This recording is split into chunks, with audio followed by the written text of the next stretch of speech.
Welcome to the Town of Acton Planning Board meeting for April 6, 2023 at 6 p.m. I'll stand for the pledge.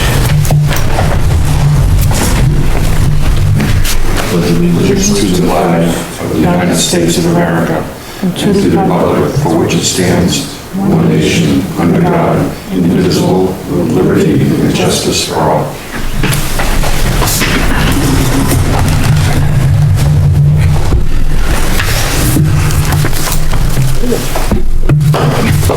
Everybody's here, so an alternate. Did everybody get a chance to review the minutes for March 9th? That was a open easement.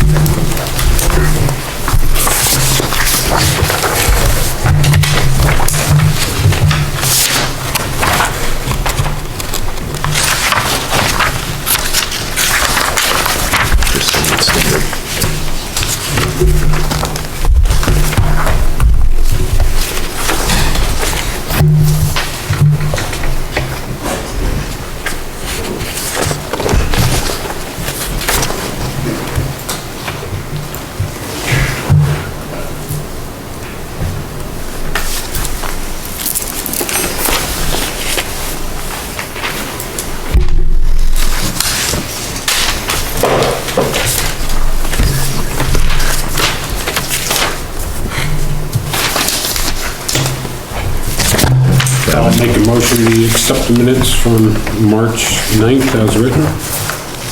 Second. All in favor? All opposed? All right, we'll move on to the minutes for March 16th.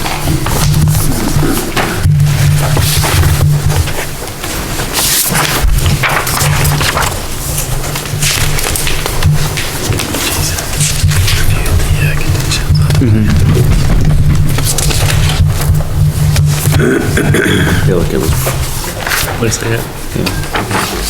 take a quick gander. Looks pretty good. I didn't get that electronic copy. This morning. I was in town, so I didn't. Huh? No, they had them printed.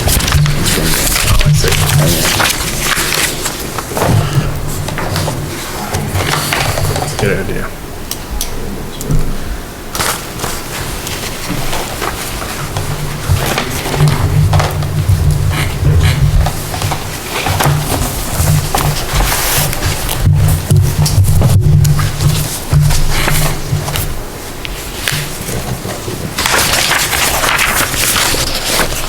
Make a motion, we approve the minutes for the March 16th meeting as written. Second. All in favor? All opposed?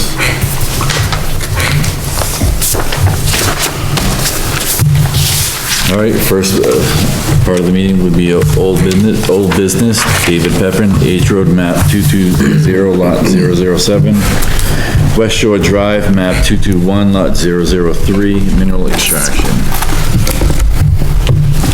Good evening. Welcome back. How you guys doing? Good. Right. You ready to wrap this up? Hopefully. What's that smile for? I'd say we're in pretty good shape. According to Jason, the town attorney, has looked over that was kind of the last remaining item that the town attorney needed to look over the language for the conservation easement. And I believe you said that Joe Lankowski was... Open space easement. Open space easement, correct.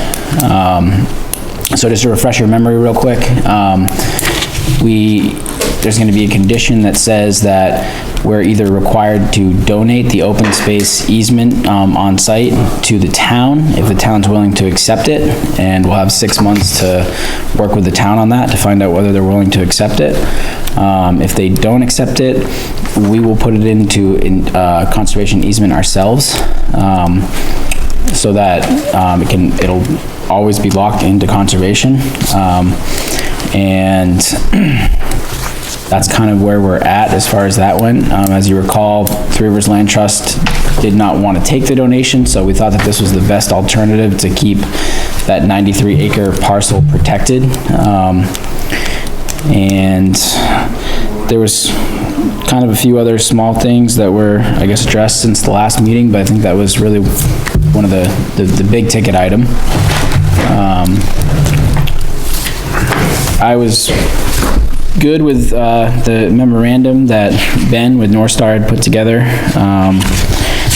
There was only one small concern that I had, related to the final memo, and it was just that it said in the memo that the wash ponds and the wash plant needed to have a fence around them. And I was always under the impression that we had talked about just the ponds having a fence around them. Trying to put a fence around the actual wash plant would be unnecessary and pretty impractical because it's a pretty big area where you'll have the plant and, some stockpiles and stuff. And those fences, if anything, would just kind of be in the way. So 100% on board with putting the fences around the... It was corrected. He was corrected, okay. It was corrected Okay. and presented today. Oh, great. Yeah, I just never sent you a copy. Okay. Good to hear. And then I did get the plan sheet revised, so that it could be signed off on. And it has all the updated conditions from Ben's memo, right on the plan sheet. And we did look through the rest of the plan set to make sure that there was nothing else that we were missing as far as notes that maybe were incorrect. And from what we saw, we looked pretty thoroughly. The rest of the plans were all in congruence with, you know, what we had agreed to and talked about for the most part, so.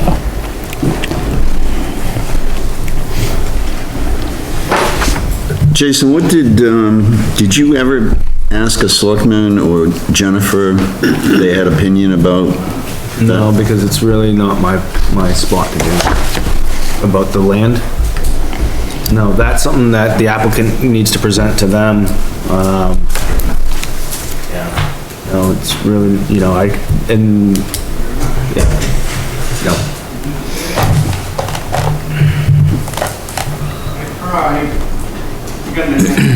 I take it you didn't go.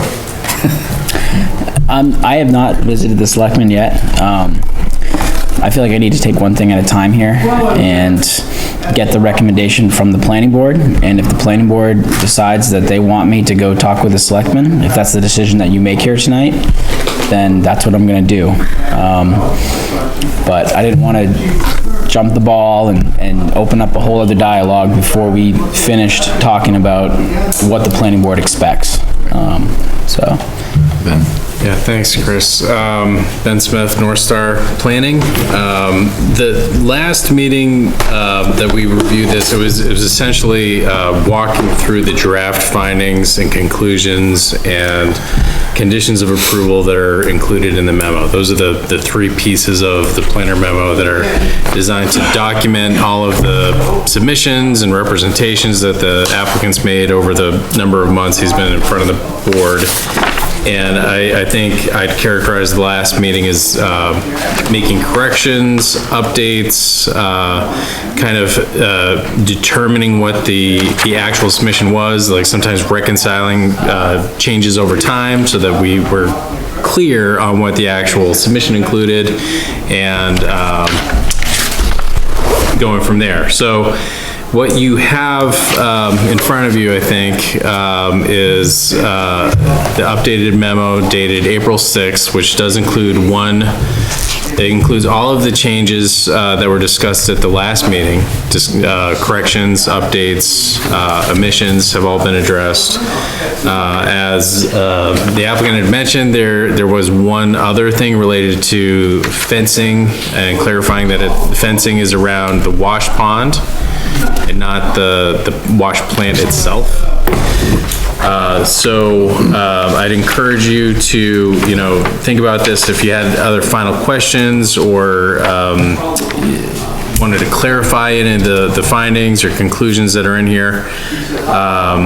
I'm actually sitting at a seat that has the plans, that were submitted by the applicant here. The conditions of approval match the conditions of approval that are in the memo. There's a signature block, and those were the couple changes that the applicant was responsible for coming back to, at this meeting.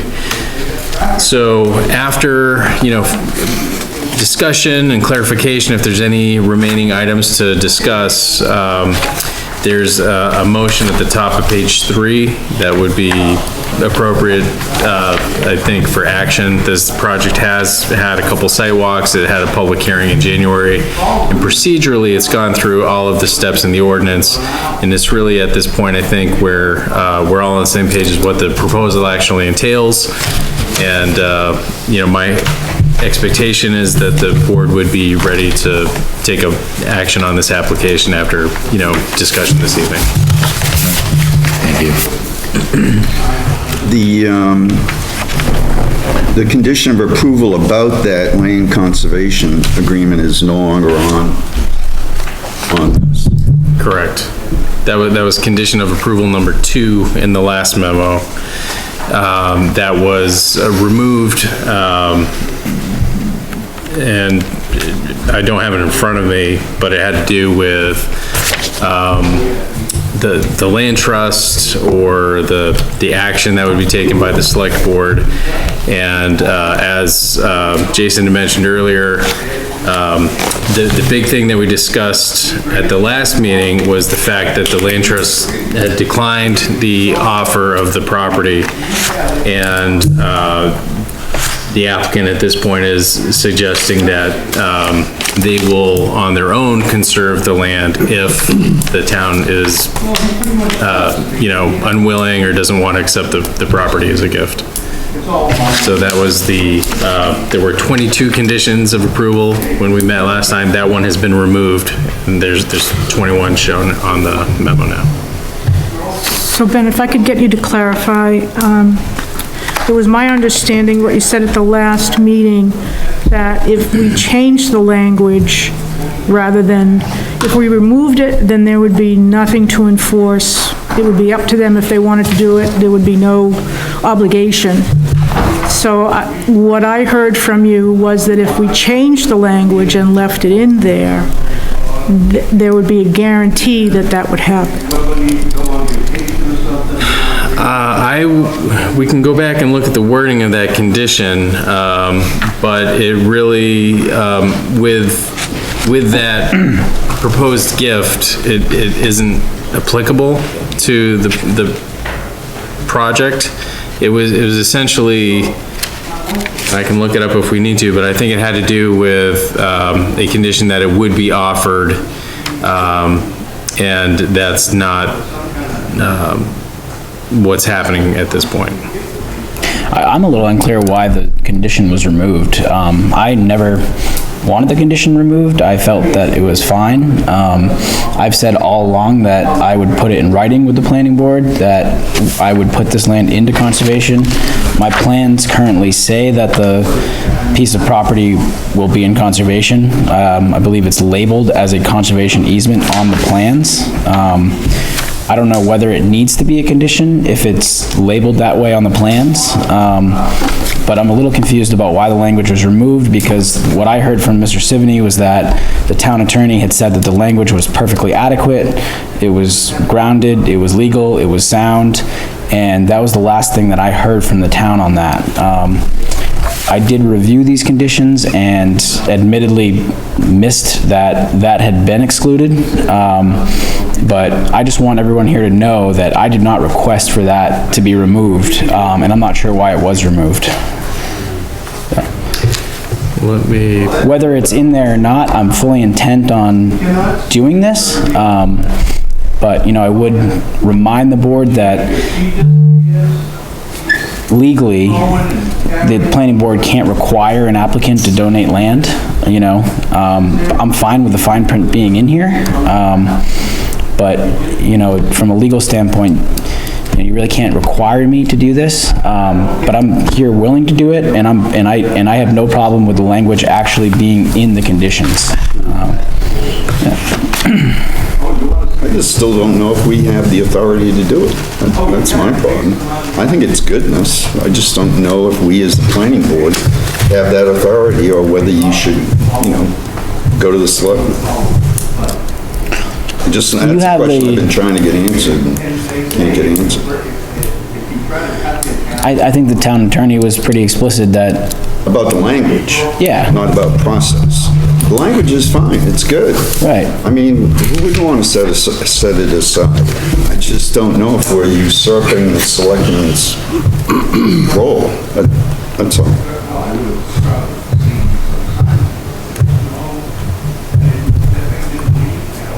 I know Matt's looking for us to recommend that the selectmen accept it. I'm not sure we can do that. Not in our process. I mean, it's not part of our process. Yeah, and it's not really part of the application or the Right, project in a way. right. if I'm here voluntarily willing to donate the land, I think it's in, the board is capable of saying, Matt, you can put this into an easement or you can donate it to the town. You have those two options. It's up to you what you want to do, and hopefully leave it at that. Yeah, but see, we can't say the town would take it. It's not our role. Well, if that's your position, then I guess we should leave the condition out, and you should trust me that, It's clear from the record, and this is included in the findings, it's not a condition, but it's in the findings of fact, that this land is not going to be taken by the land trust, and that the applicant is going to offer it to the town.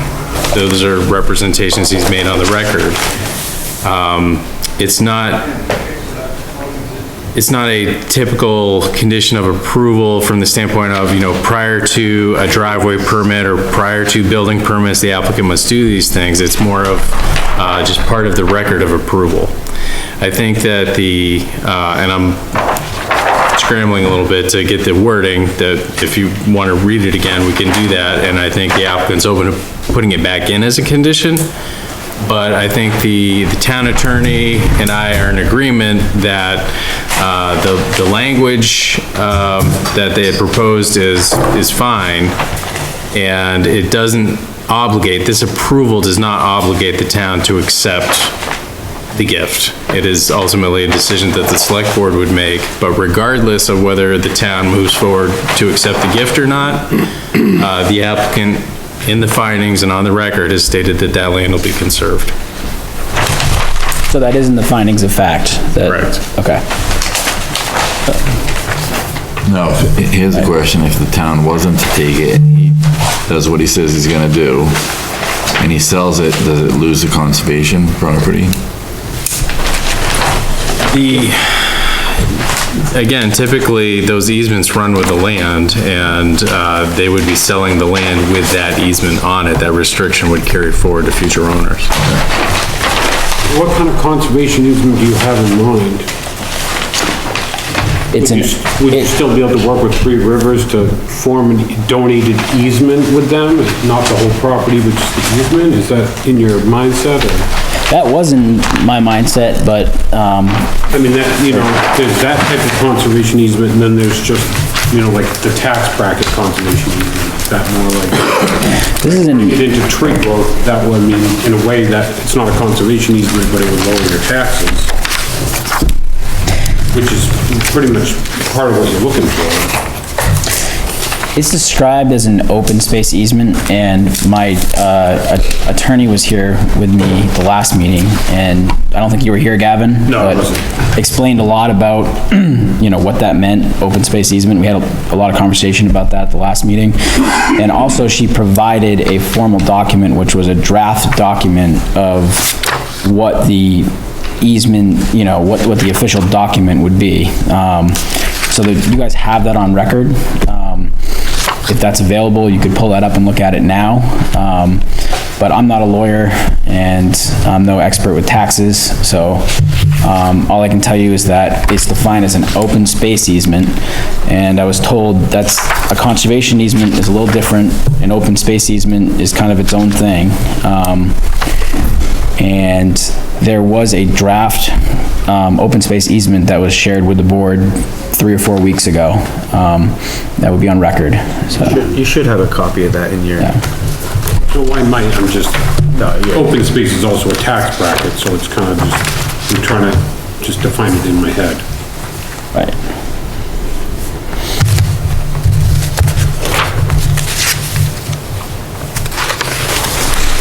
All right, well, I don't think we're gonna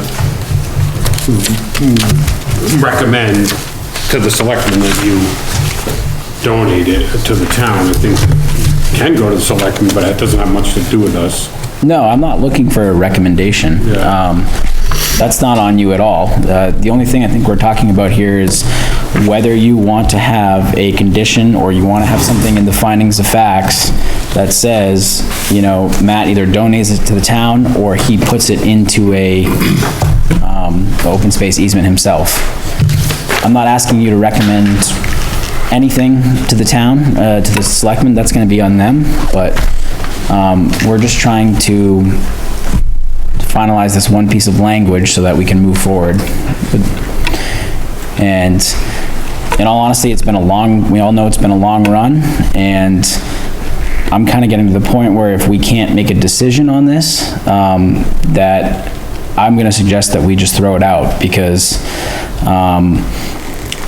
you know, I'm trying, I'm doing my best, I've brought attorneys here, I've been paying attorneys, I've been paying engineers, it's starting to cost me a lot of money and a lot of time, and the town really doesn't have the planning board doesn't have really the legal right to make me donate a piece of land.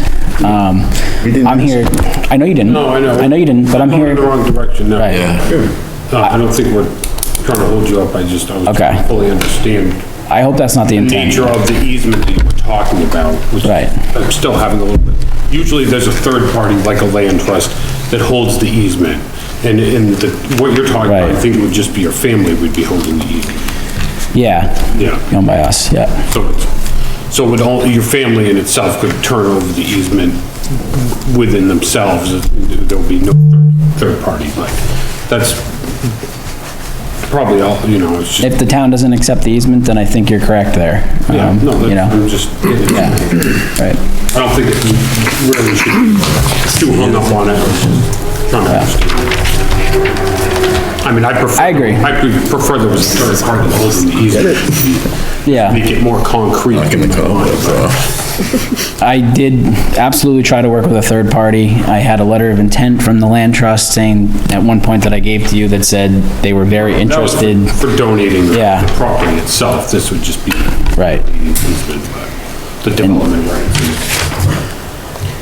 One thing I will kind of remind everybody about too is that the land trust wasn't super privy towards snowmobiles and ATVs, and one thing that we're going to ensure this way is that snowmobiles and ATVs will still be able to continue to use the trails on site. Had the land trust taken over the property, that might have been a little bit of a gray area, because they, from a legal standpoint, typically don't like that sort of liability on their properties. The land that we donated to them years back, further down the H Road, they have completely blocked off to ATVs. And that was a pretty vital trail that a lot of people liked to use. And it's kind of a bummer to not be able to go through there anymore. So the alternative, in my mind, is, you know, it's a positive situation for people who are into that sort of recreational activity.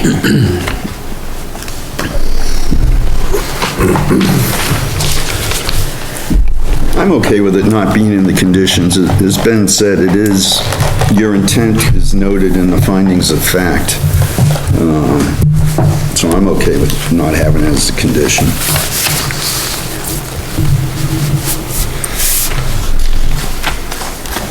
And really, you need, and then the next step would be you go to the selectmen, and Right. they'll make the call.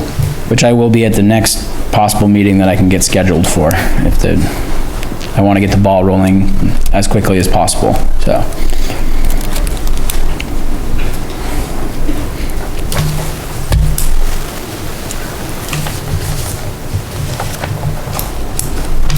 Mr. Chairman, I would like to talk about condition number 2, Sure.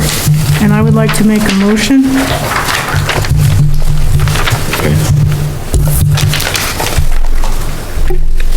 There are other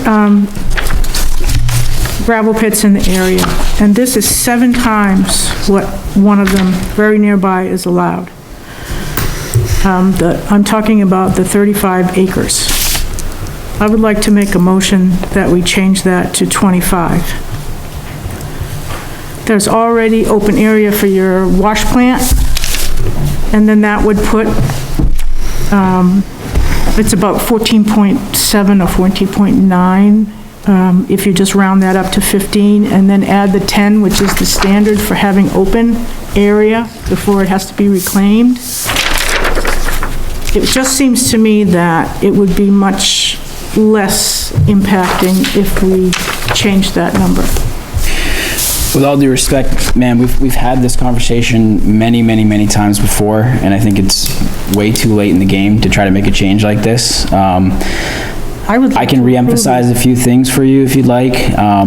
I submitted a letter from Sebago St. Germain, which said that the appropriate reclamation bond amount was $4,000 per acre.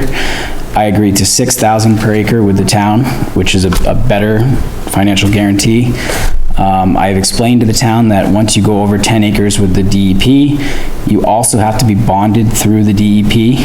I've explained to the town that this gravel pit's unique because I'm on 500 acres of land, unlike some of other gravel pits that operate on a much smaller footprint. I've also explained that this gravel pit is split into 2 different areas, extraction areas, and it's difficult to be able to take material, some material from this area and some material from that area without having a certain amount of open area that you can work with. So I feel like we've had this conversation many times before. We agreed to 35 acres. I have given a lot throughout the course of this approval process. Just at the last meeting, I agreed to stop operating the crusher at 4 o'clock instead of 5 o'clock. The meeting before, I agreed to put a 10-foot buffer on a pond down near West Shore Drive and to put a larger buffer on a vernal pool. I really feel like I have done a lot to give, and I just feel like it's too late in the process to try to change this. We've had these discussions, and it's time to move forward. I would like to approve your project map, but I'm just having a little bit of trouble with the 35 acres. This is the first time I've heard you say that. You didn't bring that up at the last meeting. We haven't voted on anything. We didn't vote specifically on 35 acres. You talked about it all along. Just a point of clarity, 35, does that include the 15 for the processing area, or is the 15 for the processing area separate? The 15 for the processing area is separate. That has a completely separate permit through the DEP, which is called it has a stormwater permit through the DEP, which means that it's a $50,000 permit that I have to get with the DEP, and it makes sure that the entire area is graded so that the water there's no runoff. It's a very extensive permit that's done with engineers and done with the state. It's not like it's just like a gravel pit. It's a site plan development where they have designed it so that water is not leaving the site, not impacting the environment. It's a separate situation in and itself to the actual gravel pit. No, it's just a point of clarity, because I'm not sure everyone on the board realized 15 was separate from the 35. I didn't. Which equals 50 acres of open ground. Yeah. I'm just, it's... The entire gravel pit is 93 acres, and the site is 500 acres. Right. Yeah. No, and we have been over this quite a few times. Right. Pat, did you make a motion? Or you just looked? I did make a motion that we change the 35 to 25. That is a major change at the absolute last minute. A huge... This is when we're voting on it, are we not? Well, this should have been part of the discussion before. Matt, I think you should just hold on for a second while the board deals with the motion, because we have your input. If there's a second to the motion, then the board could go into discussion of the motion. Has it been a second? I'll second it. Can discuss it further. Might as well vote on it. I mean, that's fine. If there's anything people want to say within the board. Pat, I get it, but in this case, I agree with Matt. We've been talking 35 acres all along, and we needed, if there was a problem with that, we need to make an issue of it sooner. I mean, this is kind of a last second thing where maybe we didn't know that the wash plant was there, but there is a separate permitting, process that he has to go through with the state for that, and it's been 35 all along. Just my personal opinion. Chris, did we identify who's voting tonight? Because we have all- full attendance, so we Right. just need to identify which alternate's voting, right? Would be Adam. Or no, there's no alternate. There's no Yeah, so I Okay. didn't have to designate No, one. okay. I skipped over that. Helps me from, Voting's from Pat to Ryan. yeah. Well, I was saying I was gonna abstain because I wasn't familiar with the entire, obviously this has been going on for quite some time, and I came on relatively late in the process without having, So it's from me. So we do have to designate an alternate then. If they're comfortable with, Adam, are you comfortable with it? Yeah. We'll designate Adam as the alternate to vote. Okay, yeah, it's perfectly clear. I was just happy to have a full crew, so Yeah. that's why I skipped over it in the beginning, to be honest.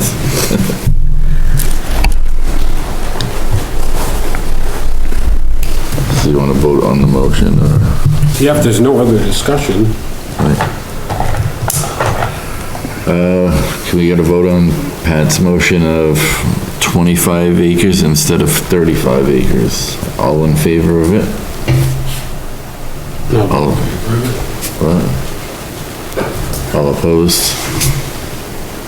3-2.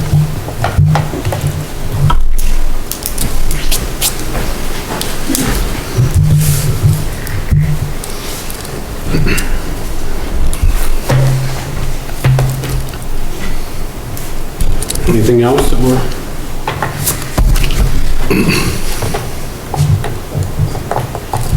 Have you got a chance to look this over? I don't have one in front of me. I looked at all the conditions. Yeah.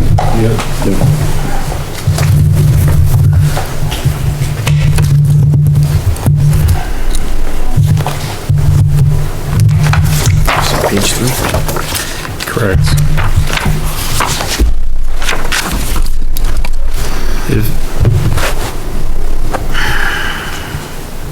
Are we gonna read through the conditions again? I mean, the, conditions again, or you think we already did it enough? It's up to the board. The conditions are on the 21 conditions are on Well, I mean, just the conditions in the zoning ordinance. so on the last two pages, I believe, or the last, page. The findings of fact? Yeah, page, 10. Yeah, that must Page 10 of the findings of the facts has them all laid out.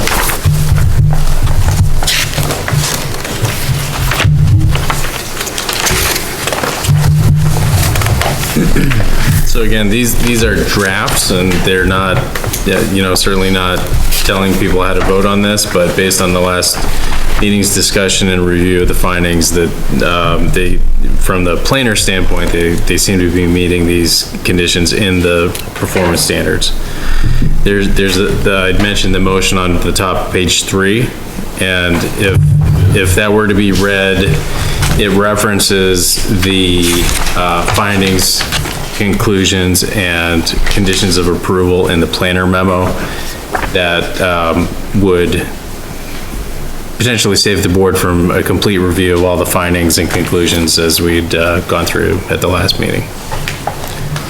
But it would be a clear reference to this documentation. It's not meant to be a shortcut procedurally, just a time saver if everyone's in agreement with what's in the memo.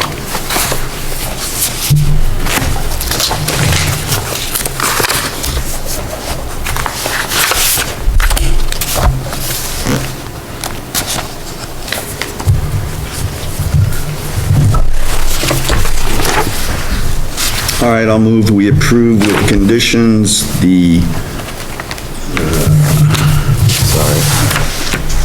application for minimal extraction for David Pepin, H Road, map 220, lot 007, and West Shore Drive, map 221, lot 003.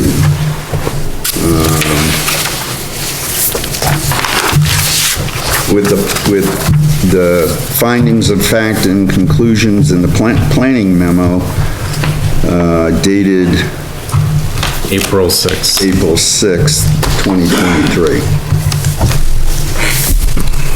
And the conditions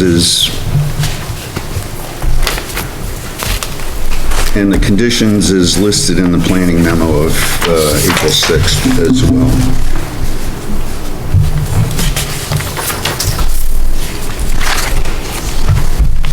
One second. I will second that. All in favor?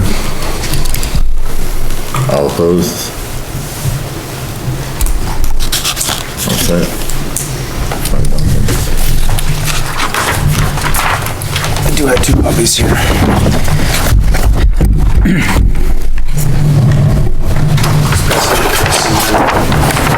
You gonna register one of those? What's that? Gonna take one of those to Yes. York County.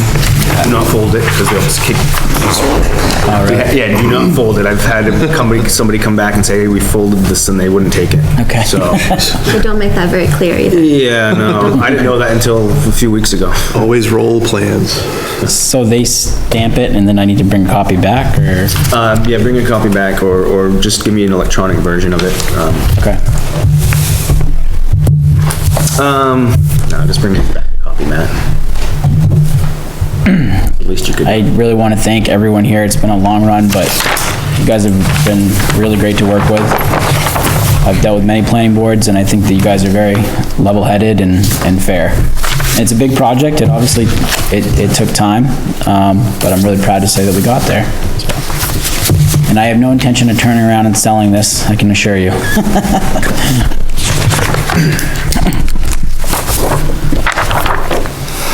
Thank you, Matt. Thanks, Matt. Thank you very much, appreciate it. Jason's gonna miss you. I think I'm gonna be here in 2 weeks because you guys are discussing changes to the mineral extraction ordinance, and I'd love to be a part of the conversation. April 13th is a public Yeah. hearing, for the zoning amendment changes, proposed zoning amendment changes. So next Thursday. Something next week? Yep. Yeah, Next week? at 6 PM, 6? Yeah. Okay. Is the selectman meeting next week too? Wednesday, Wednesday? at 6. Okay. You wanna spend all your time here? It's gonna be 90 degrees out on, or 70 degrees out on Wednesday and Thursday. Guess I would prefer to be outside, but Well, if you don't talk too much, we can wrap it up quick that night.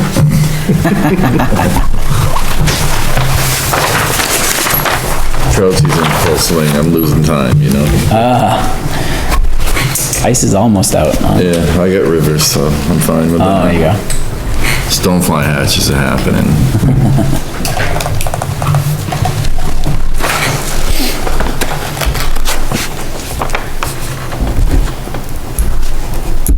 As I showed you in the stream, remember? Yes. Yeah, we were with Rodney. Yeah, Yeah. yeah. You don't wanna do another site walk out there? Yeah, You go out there and fish anytime. well, there's nothing in that, it dries, it goes underground, I actually know where it comes out further down the road, it's kinda weird. Be fishing in Really? the wash ponds. Yeah, yeah, but you fish in the wash plants.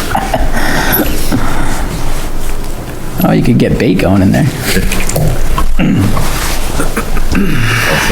Did you sign that? Does it come out further up West Shore Drive? Yeah, That's quite a mystery. yeah. It's like 2 culverts further up that it comes out somewhere in there.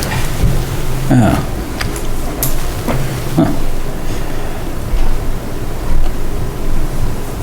I'll be in touch with our further steps on what we gotta do after this, and Right. we'll have a conversation, you know, we still gotta get the permit, all paid for, and the condition, get you the actual hard copy. So I'll be in touch with that, either tomorrow or figure it all out next week, but that what you came for.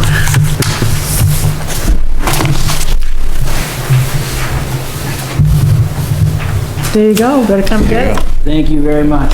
Hurry up before we take it away. He gets one, we keep one. Yeah.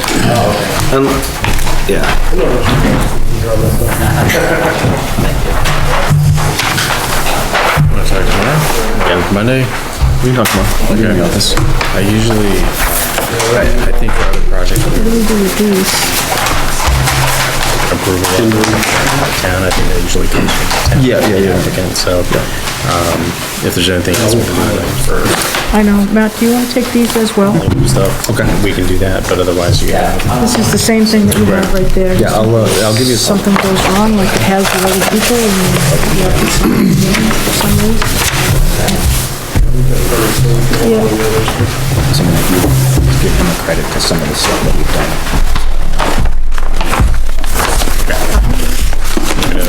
Mike, we really do want to work with the community too, and, you know, anytime there's any issues, I'm gonna be very, very proactive about addressing them, I can assure you that, so.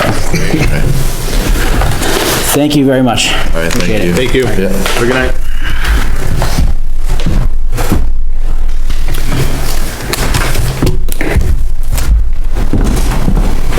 I'm gonna excuse myself. All right, yeah, thank you, Ben. All right, thank you. Yeah.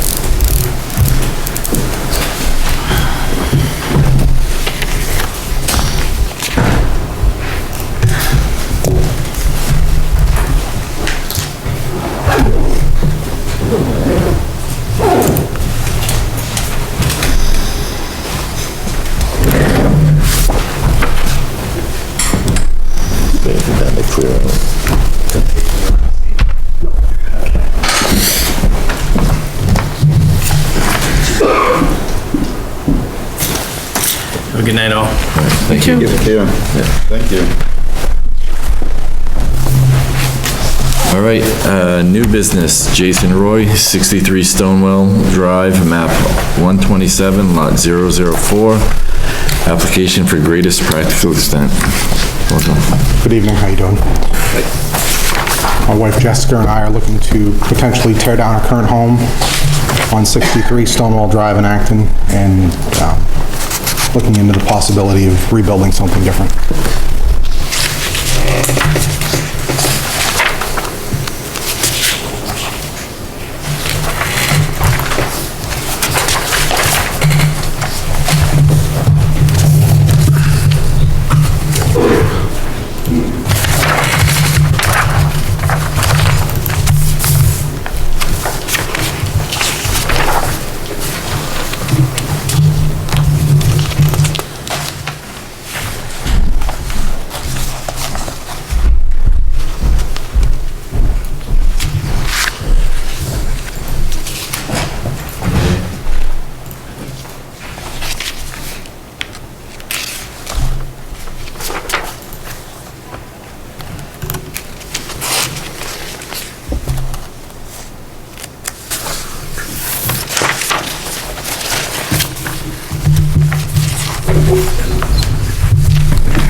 I do have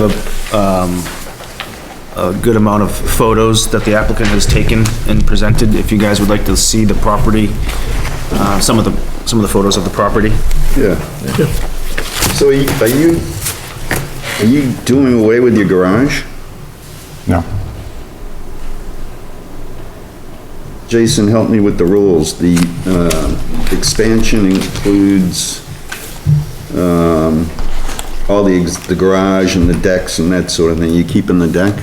Oh, you're getting a new deck, okay. The deck will go with the house. The deck is fairly new.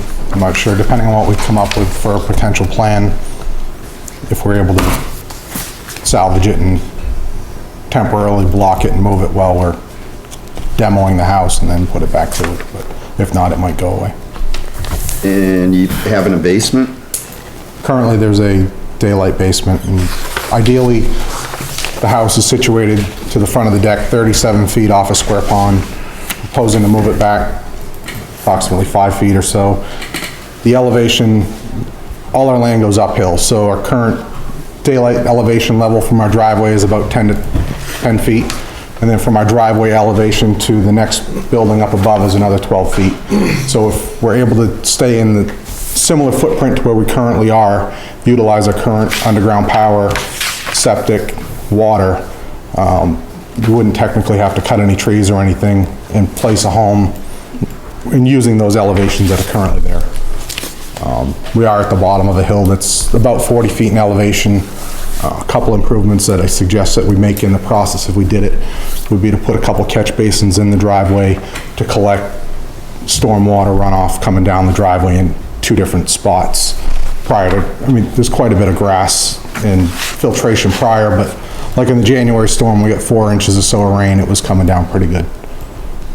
Which some of that could be, there was a catch basin years ago that dumped into the lake that's been since filled and plugged, so that no longer happens. The house foundation is probably vintage 1950s. From what I ran into in the smaller detached garage, a lot of the concrete block was rotten and had to be repaired, so it does have some water issues, so the current foundation isn't salvageable.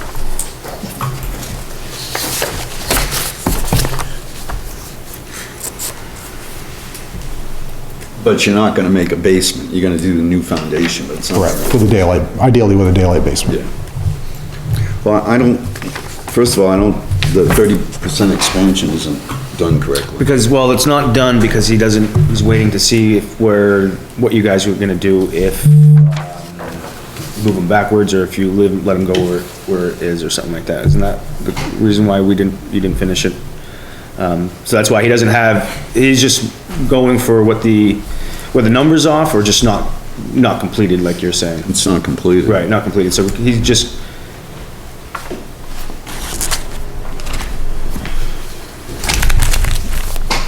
I think he has the max expansion on there though, correct, or wrong? Am I wrong by saying that? For square footage?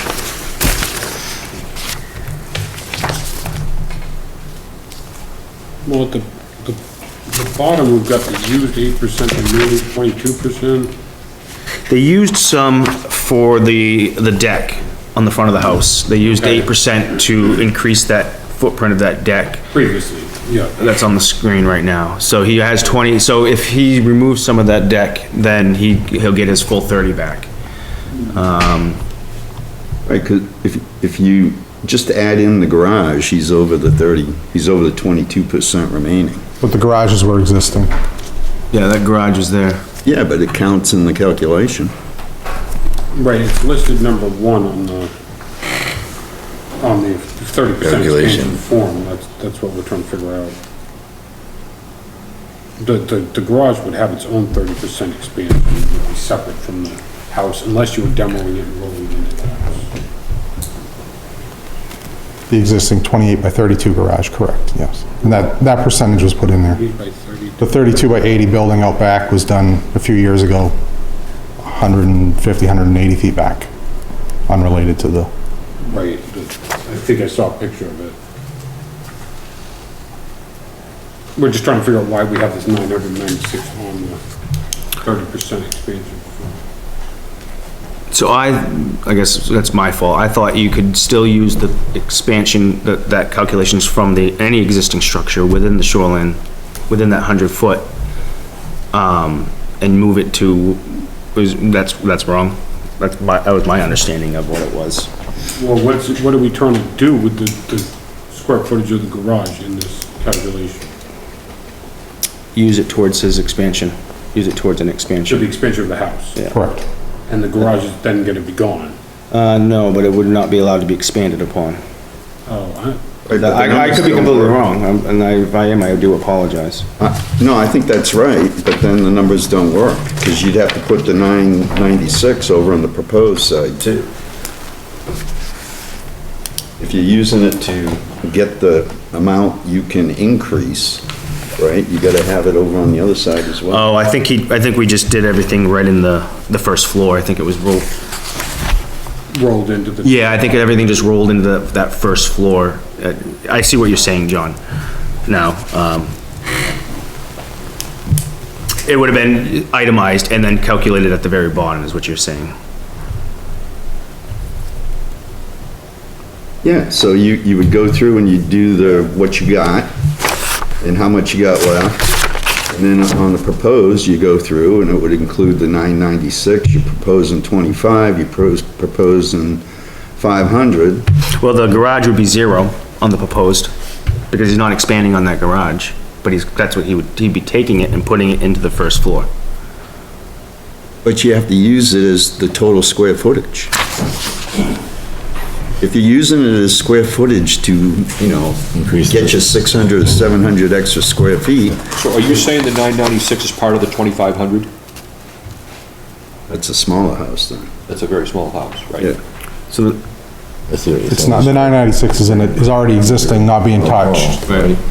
The total, But like John is saying, it should be still included in as part of the calculation. Right. it is, 300 feet of the 2,500 was approximately part of that expansion. so the way, it was done, I think is, so, because he wasn't expanding on, the proposed is what we're talking about, right? The proposed column? Yeah.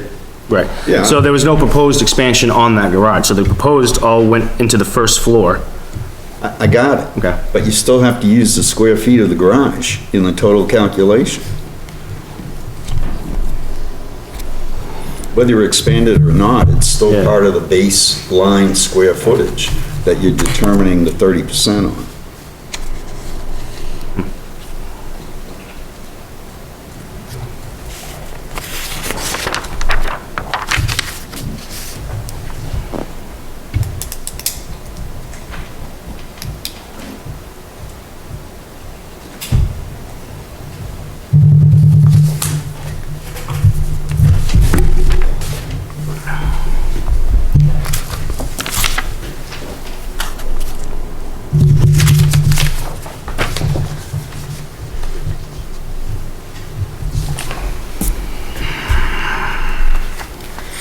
So how, just bear with us for a second, how big is the garage now?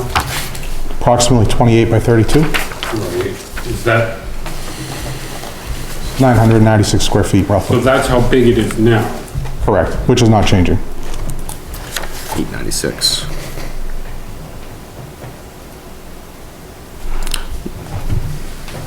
We got 896, 28 by 32. There's a 12 by 28 room and a 20 by 30 and a half room, so maybe it's 926. 962 on the survey here. If I've done this correctly, he is allowed up to, including the garage, it should be 3,905. You take the 3,004 and you add 30% to it, basically 901.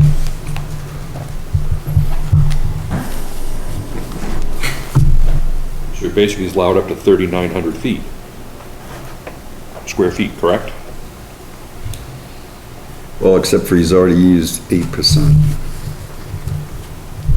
So, yes, the total of 901, but he has 653 remaining.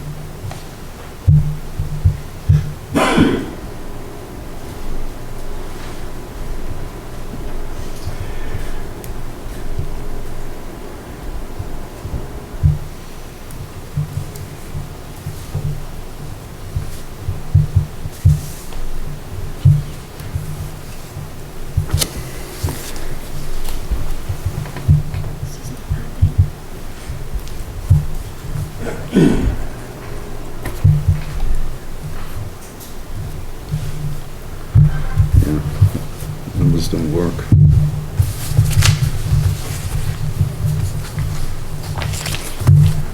Usually when we do it like this with the extra buildings, the garage disappears and becomes part of the house. They take them down. Yeah, usually, almost all, this is kind of unique in that way.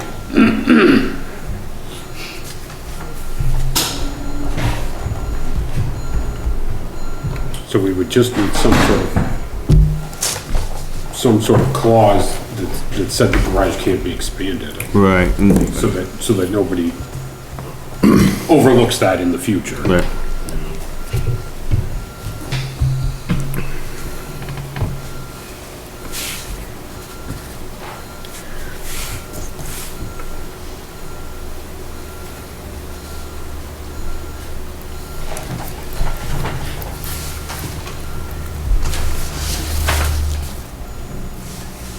And you're gonna demo the whole house? Yes.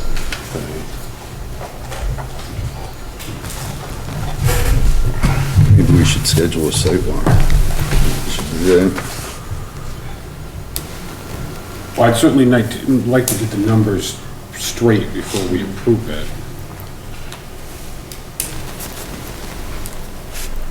We can go look.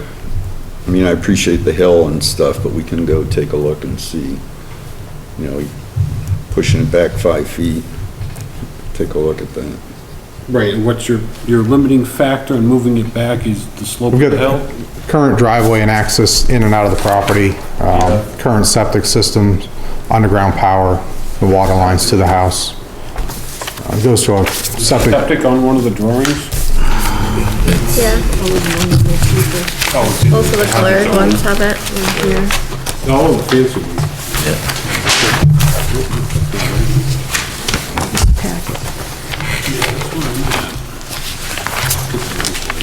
the current house and the existing garage each have a septic tank, goes to a pumping system up to a new leach field.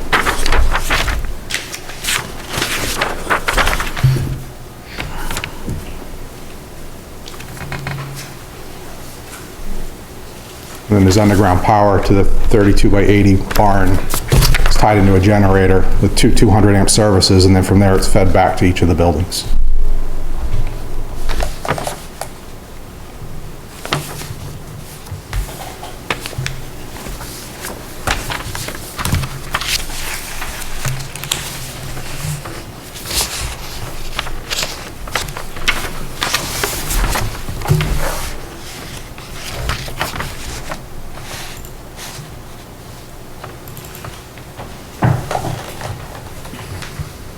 Yeah, so it looks like the septic tank's next to the house, so to speak, in terms of the lake. Correct. So it doesn't prohibit you from moving backward.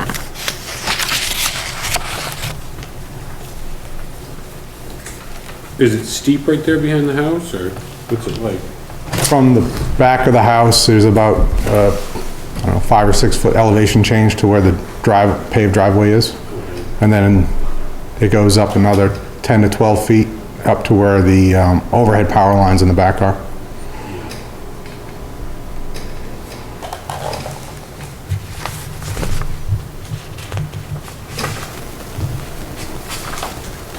The septic tank is approximately, where that pitcher pump is, about 16 feet to the left of the house. But the house is primarily sitting on the neighbor's property line on the right side, so it theoretically needs to meet setbacks, come over. And that's the new garage in this picture, right? Correct. That's about 180 feet back or whatnot, but there's another garage within the shoreline. Do we have a picture of the smaller garage? I don't know if I do.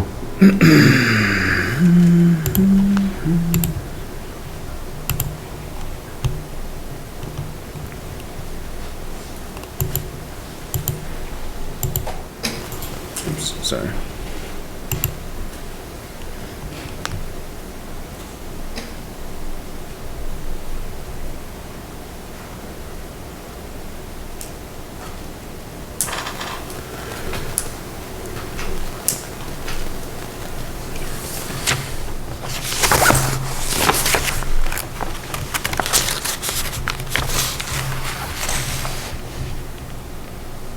And what's the foundation of the garage like?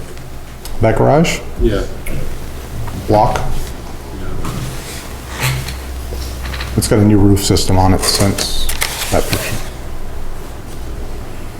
Oh, you've already worked on it since this picture? New windows, roof, siding, yes. I believe that was, I don't know how old that is. At least 10-year-old picture. So you really revamped it then?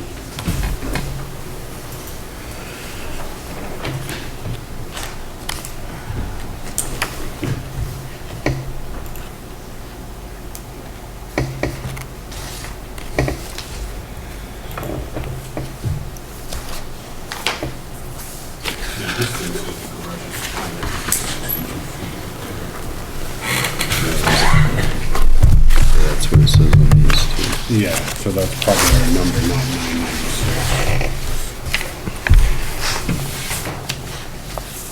996. This says the garage is 962.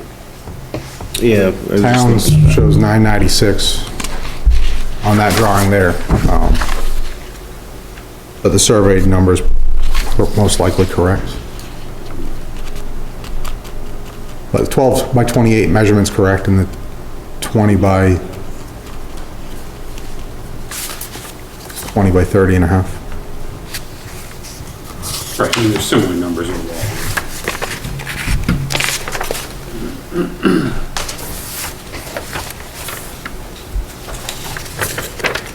I'm just wondering if he already, did a substantial amount of work to the garage, if it's, did he remove 50% of the value by taking out those old windows, putting a new roof on it, and how much work did he do to it? Yeah, Have you looked at it, Jason? replacement windows, that's, like, I don't do permits for replacement window or siding. No, but do you understand what I'm saying? I understand what feel you're like he may have already done his 30% expansion if you're using the removal of 50% of the value. Of the Possibly by volume. But I'd have by to the look way at he the, did it with the replacing everything in the roof at the same time, he may have already used his 30% on that. I can't remember, Jay, was the roof that was replaced, did it the same size? How is it?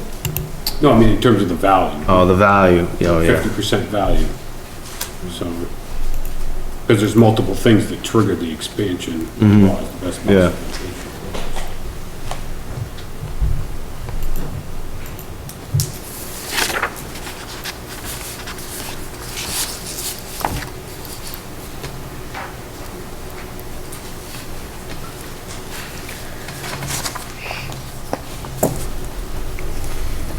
Do we have a permit for that? It was a permitted There change, was no yes. permit needed for the, For the roof, yes, it was permitted. It Oh, was the a- roof, yeah. It was a prior inspector, in between Ken and Jason.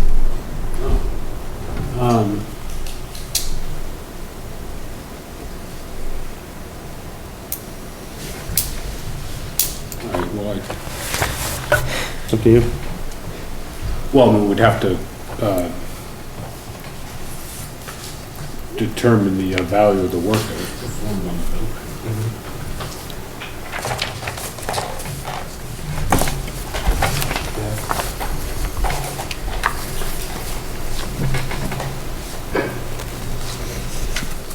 I always feel like I looked at that, I looked at that. You're saying you did work, can you walk me through this? Yeah, what page is that? I need help. Yeah, let me get to the ordinance with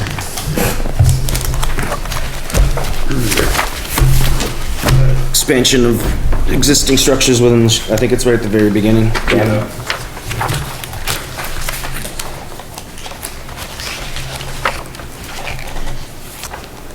Probably like page 5 or 6 or something like that. Yeah, that's where, yeah. Page 5.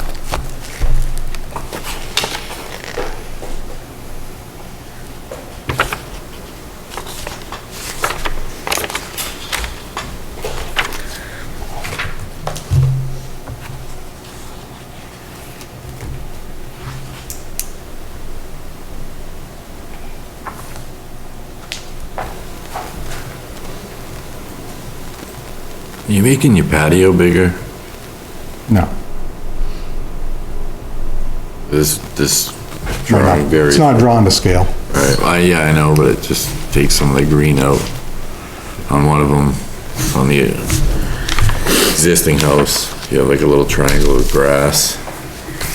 Goes away here and the front of it looks like, or the side gets wider in the front. The, But I kind of know incorporated the drawing. stairway and there's a stairway that kind of goes at an angle and then it curves around. But that was all done prior to purchasing the property. Okay.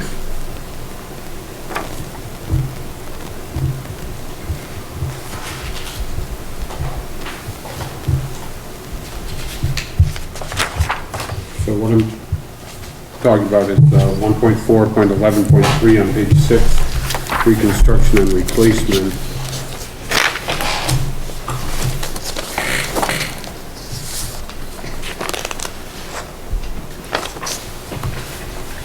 It's, you know, pretty much the fourth line down in that paragraph.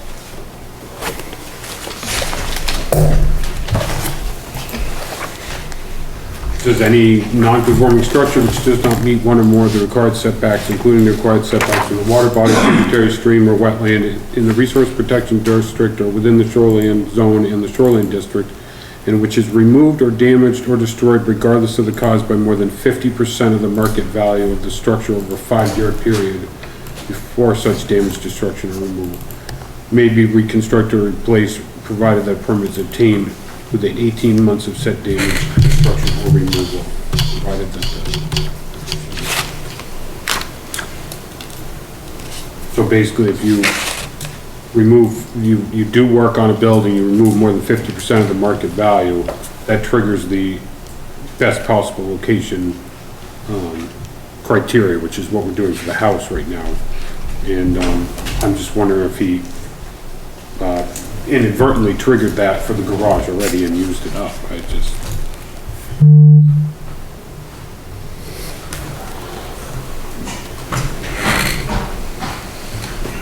But it might be more than we can figure out tonight.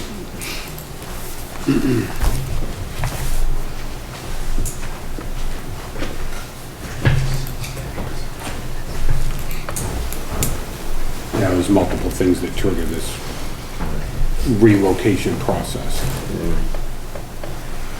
Does it have to be damaged to be dismantled? Is that, It says regardless of the cause, okay? so, but you know, if you take the roof off, you take the windows out, you replace the doors and I don't know, depends what else you do. You know, does that trigger it or not? I'm not sure. That would say in the permit, we could look at that. It should say the value of the work in the permit for the roof, but it wouldn't include some of the other work potentially. Is it the market value of the structure as in all of the buildings? Because just doing that work to the garage wouldn't bring it 50%, like that's a lot.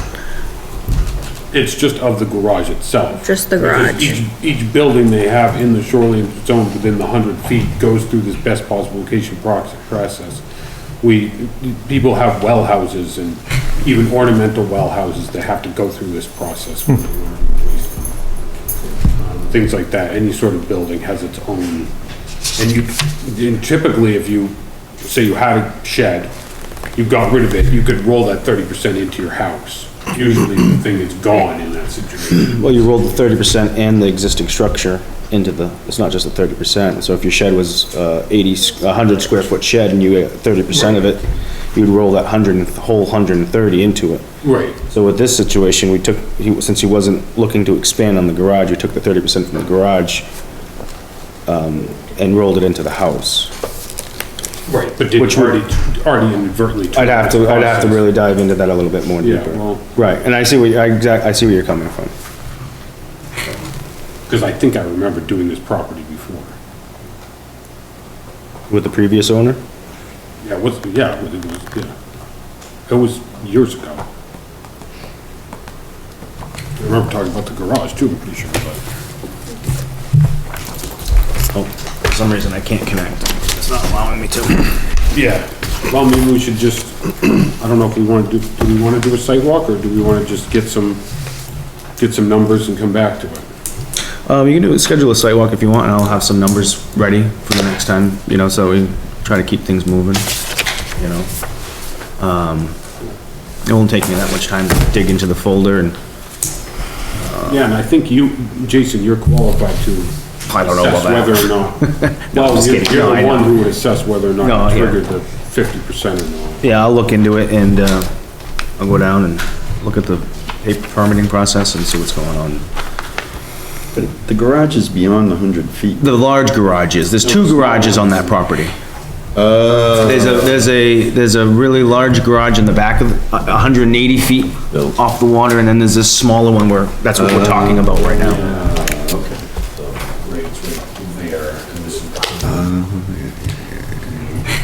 Okay, yeah. Okay. He's back.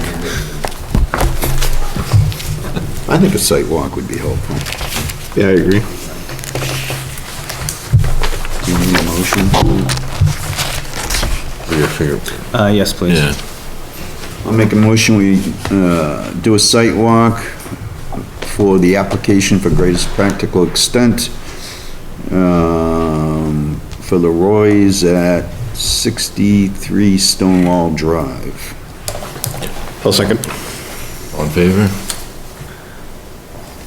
Opposed? When do we gonna have that? We don't need notice, do we? Huh? Yeah, I do, I guess now. They do want the camera there, so I just have to make sure I have them available. Just pick a date, you know. Do we wanna do it before the? Can you had mentioned you don't know if you could make it to the next one, did you? I can, it's fine, so. Because on the 16th, we have a public hearing, 16th is a public hearing. so we could do it at 13. 13th is the 13th is hearing. public. 13th, and then the meeting's on the 20th. Yep. Saturday, the 15th? our first Saturday over on Thursday afternoon. Is that- Oh, you wanna do it just before the meeting? That's what I was wondering. Yeah, that's It's what he getting used to do. staying lighter out now. Yeah. 1700 on the 20th? 5 o'clock. Yeah. Sure. Okay. Yep, it's fine. Thursday at 5 on the 13th? No. On the 20th. On the 20th. On the 20th, oh, I apologize. Okay.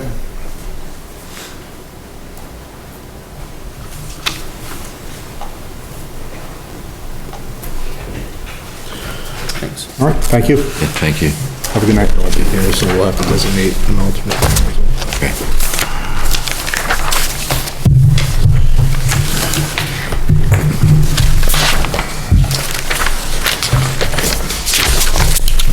All right, next up, Andrew Donovan, 257 Route 109, map 243, lot 005. Application for conditional use for ground-mounted solar array.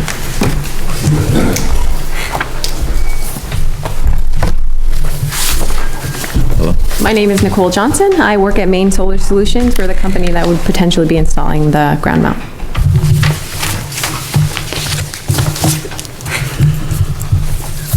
How big is the, The footprint, or how many panels? both? It's 32 large format sill fab panels. The dimensions, it is 48 feet 4 inches, and then 17 feet.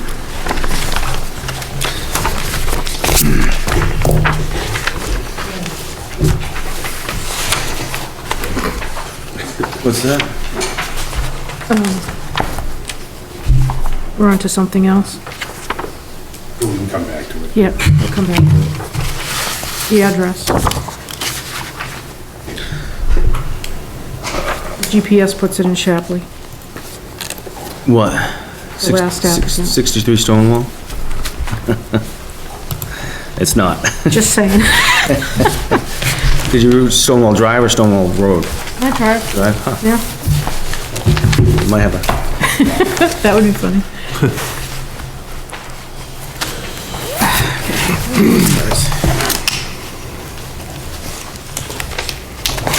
me a second.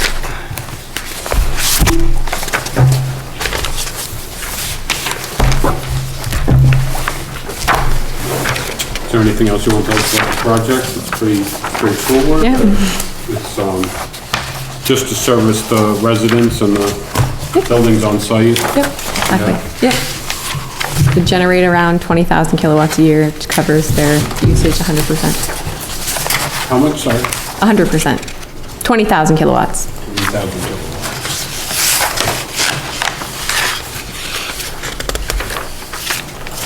I guess things we're interested in are visibility from the road and things like that. Probably schedule a site walk tonight, I would think. Yeah. Everybody sees the reason to hold back on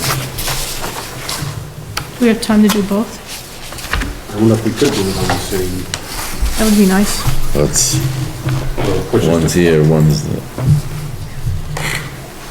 try to be more like 4 o'clock for this one, 5 o'clock for the other one. all right.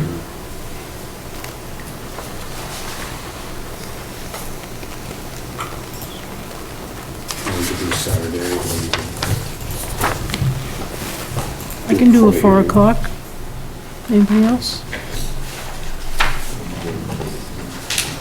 Yeah, we could do it before the hearing.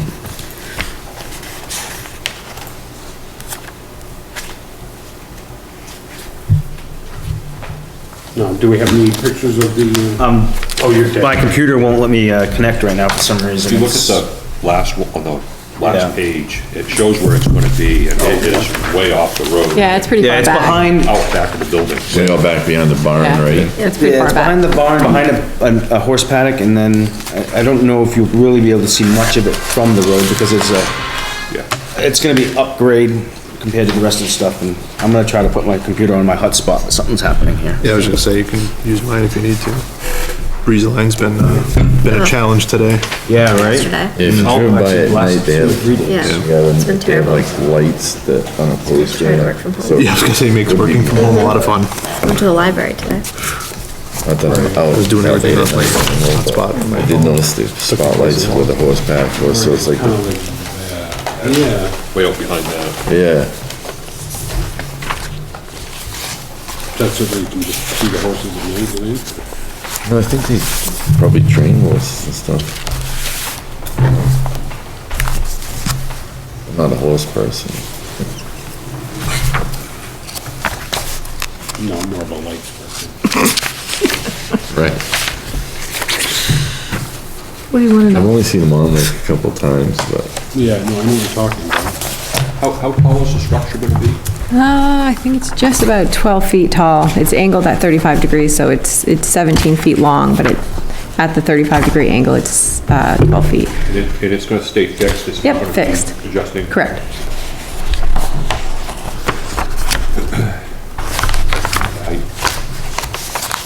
You'd be hard pressed to see that. alright. Yeah. So far back. Actually 10 feet, 8 inches tall. Yeah.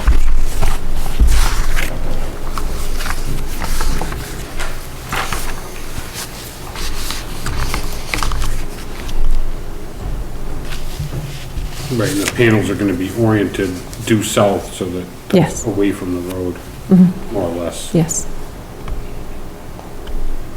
All right, well, let's get the sidewalk scheduled, I guess. You wanna make a motion for a sidewalk?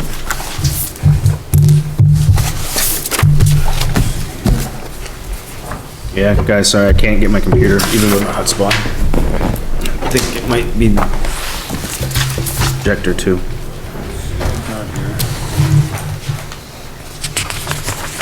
I just pointed out critical rural. Take a peek It's at the checked land off. use chart, make sure. And I do believe it's I allowed just in the looked at critical, that. it's allowed. It's just not allowed in the shoreline zone, and I think that was the only one, maybe resource protection. So this is a small one, is that? Yeah. Yeah, essentially. It's on, page 18. I believe some of the properties in rural, but I think where the location of that one where it would be critical rural, either way, it's still, It saw it was checked off. Yeah. Okay, just say 18. You said it's conditional, John? Properties and resource protection?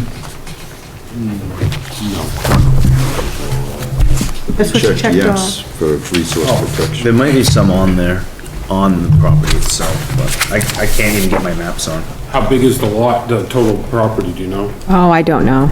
'Cause it could. Linda, do you have the could be answer to just that? in the back, just could. I'm Linda Dunn, I'm the property owner, if you don't mind me approaching. No, that's fine. It's 125 acres. Okay.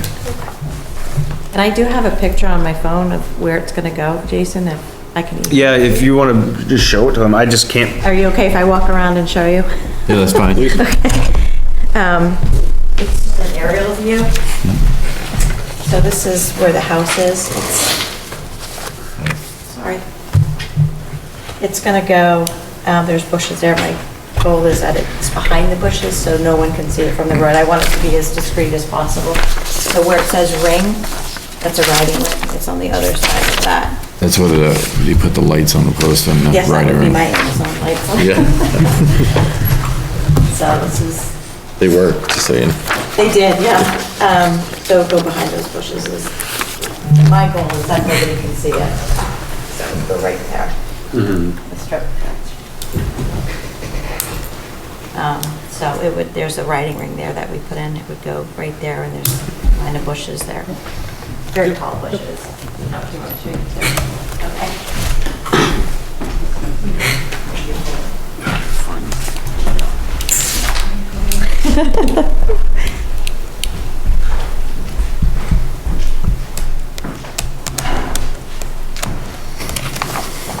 Commission is, What? I'm trying to see where it is.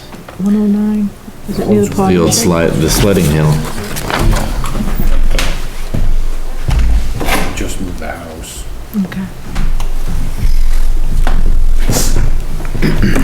Yes. 109's right. If you know what a sledding hill is, it'd be diagonal from the sledding hill back towards the house.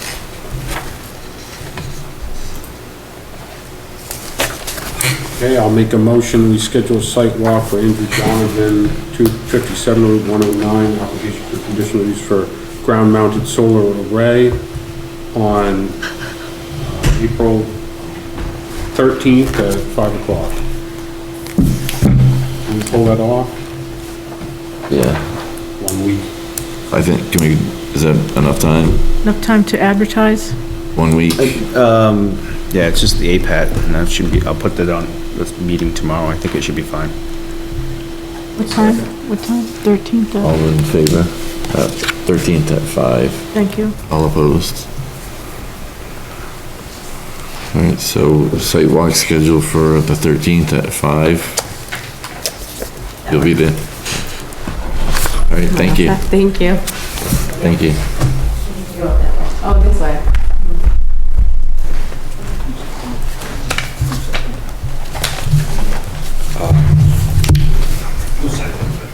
John did.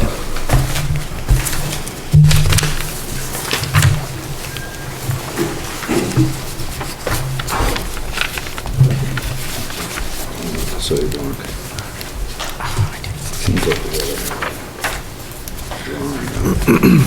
That's the sledding hill. So the sledding hill's there. So you wanna come back, it's gonna be, see that row of bushes? Right in there. Okay. Yeah, if it's behind the bushes, you'll never see that. And they have like, added a horse ring here, so, Well, I shut it off only and 10 turned it feet back on. right. I think the bushes are, it's, So in the, Decent. in So- the, your folders, I have, they're in yellow. I did include some of the, so some of the, I think Gavin and Chris attended the warrant and finance committee meeting, and there were some suggestions that were made to the proposed,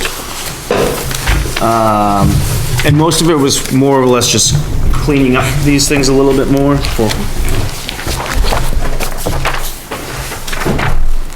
And I believe everything, all the changes were done in red ink that was suggested.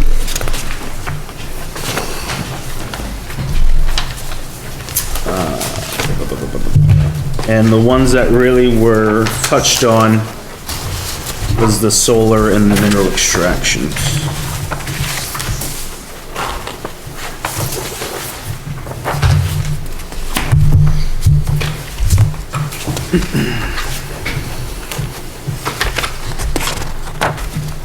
Gonna look at the solar one first. So one of the suggestions, and I'd have to go back and see why, but, was to go from a medium solar field to just small and large. I mean, yeah.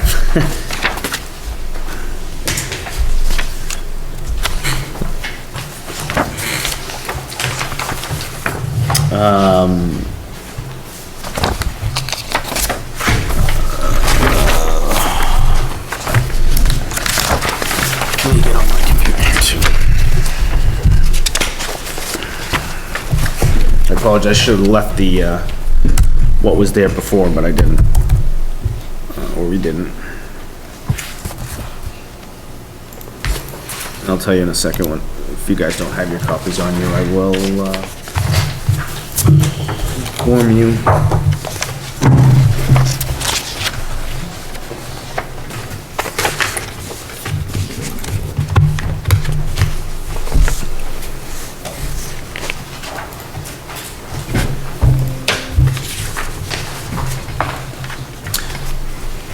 Dave, can you get the zoning disk, drive, please?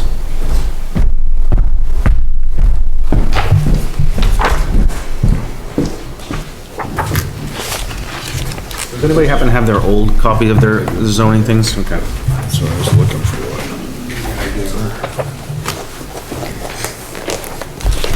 Yeah, so you changed, where it says small, it said medium in here, so Right. that's the only change there. There's another change though that talked about the height of the thing. Right, the lowest grade attachment point. What did it say before? That's what I'm trying to get my, disc for. Ground level. Yeah, ground mounted or ground level. Yeah, it used to read, I'm on, obviously, page 3, you know, the page numbers. Yeah. Measured from the Last ground. two lines on B, a ground-mounted accessory solar energy system shall be 25 feet measured from the ground level to the highest point of the facility when oriented to maximum height, and proposed to be changed to measured from grade attachment point to the highest point. Because if it's on a hill, the ground level, you could be measuring the bottom of the slope or the top of the slope, could be considered the ground level. It's just not seeing the Wi-Fi, it's not even picking up.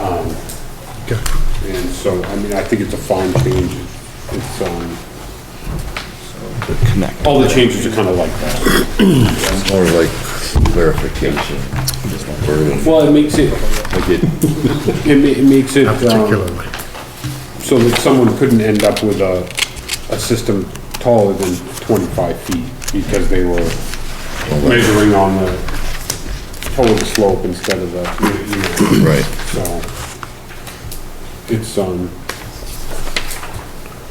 it's just further clarification. I think it's fine. What was it on, at the bottom of that page? It says revegetation stabilization. It said stabilization of revegetation. So it was changed to revegetation and stabilization. Okay. So, once again, really simple.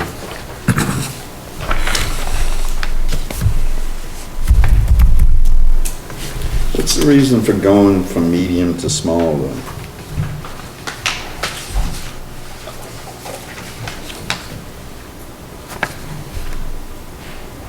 What was the rationale for that? Residential. Wanna, So you can bring them up if you. yeah, you wanna step up? Want me to talk? I'll talk. Yeah, well, listen to I didn't you. know you were gonna be doing this tonight. I Right. just came from the school board here. But I think you were the one that recommended this. Yeah, I'm the stickler. Yeah, but we like The it. reason for going from medium to small, that one word change, is the fact that there is no nothing smaller than medium by your definition. Well, there is, it's No, you're- accessory systems. But that has nothing to do with off-site generation, which is your medium and large. Right. Your medium goes from 2 acres and to 0. Yeah. So why start at medium? It almost puts the idea in someone's head that there's something smaller than medium, and there isn't in that proposed ordinance. You only have 2 sizes for off-site generation. I still just think that's happy to glad. I mean, so we start at medium, what is the It problem? makes no difference to me, it's just, when you look at the document from a layperson's perspective, I'm trying not to look at it from my perspective, but if you look at it from someone coming in here, they look at this and they're wondering, okay, where's small? Because medium goes anything less than 2 acres. So from 0 to 2 acres is a small field, is a medium field, but it almost implies that there should be something smaller, and there isn't.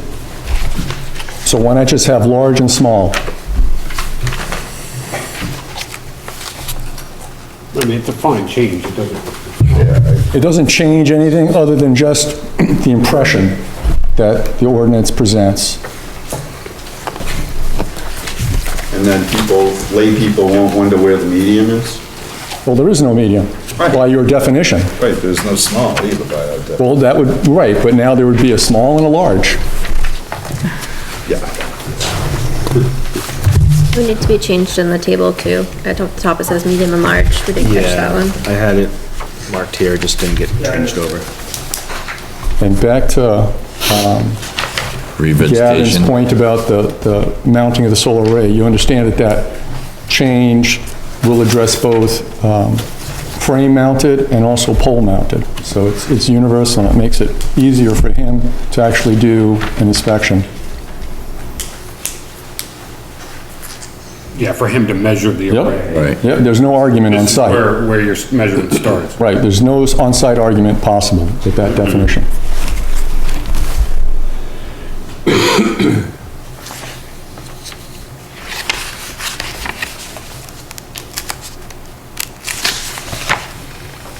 Changes on 4 are additions. Down at the bottom, 9 and 10. Oh, I guess at the top too. Right, there's the within 100 feet.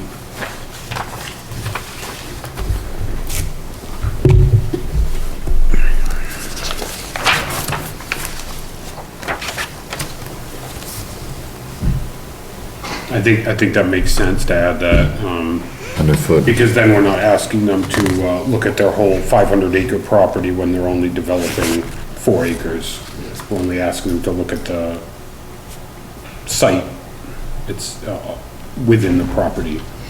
Yep. And then, number 3. And I think my implied intent on that, although I didn't integrate it into that change, was that also includes the construction area, just in case they're doing earth moving or anything like that, outside of just where the array is gonna go. I think that's what that's on. No, that's for an array, or is that for, Historic Preservation Commission. that's for the site resource extraction? No. Sleep. Number 7A, I don't have it, so, yeah, like I said, I didn't know that this is what we were doing. right, we have an extra copy.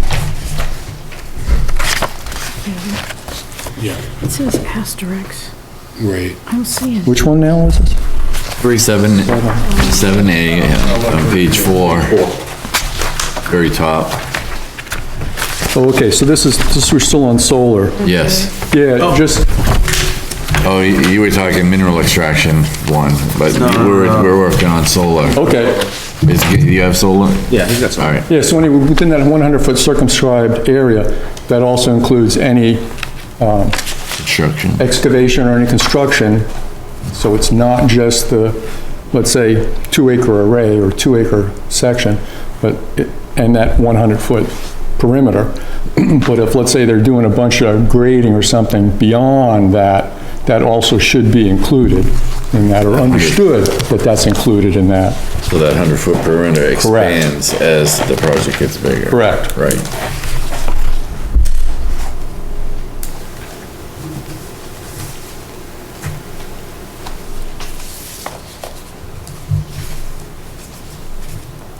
So then further down that page, number 3, we have the lowest grade attachment point. Number 9. We put in, Small. grid operator as opposed to just applicant or owner.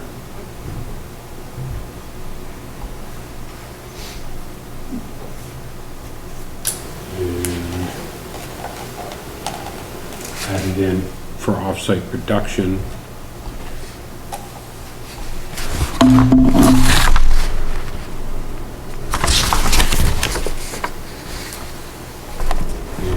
Line in number 10, as determined by the planning board, and if engineering assistance is required for determining the removal cost, the expense will be the responsibility of the applicant. Yeah, that's okay. I mean, that's clear. We have that authority in other parts. And another small, and that was it. And again, these are just proposals, like, this is what some of the feedback was from, the meeting with the warrant and finance. Do we have time to change them before the, Yeah, yeah, you can change them when, yeah. Well, yeah, we can, You can I amend, think we should vote tonight on it, because it's pretty much the same document. We're not doing anything radical. and if you guys vote to change what's there proposed, the proposed changes, then I'll just change them online tomorrow with what's you guys vote on, so that anybody looking will be able to see the new corrections, or amended. I'll put amended, you know, today's date, or, you know, whatever. Yeah, and we'll be ready for the hearing, so. Next week, so. Right, then I think we can still change them after public hearing. We can. Right, and that's the reason why we're doing this public hearing, so that if we do make changes to anybody who wants to come in and make comments at the public hearing, then we'll be able to hold another public hearing. So we're just trying to be proactive here.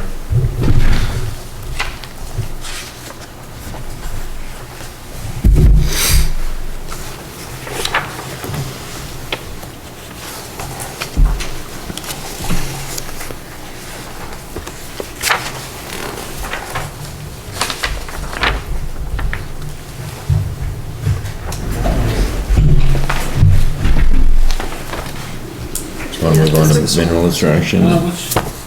Yeah. Or you want to vote on it? Oh, we gave it back. Never mind. I think we should vote on them separately in case there's, discrepancies in the All right. next one. I'll make the motion that we, accept the proposed changes to the amendment to the zoning ordinance relative to solar energy systems as written in the other document. second? All in favor? All opposed? 5-0.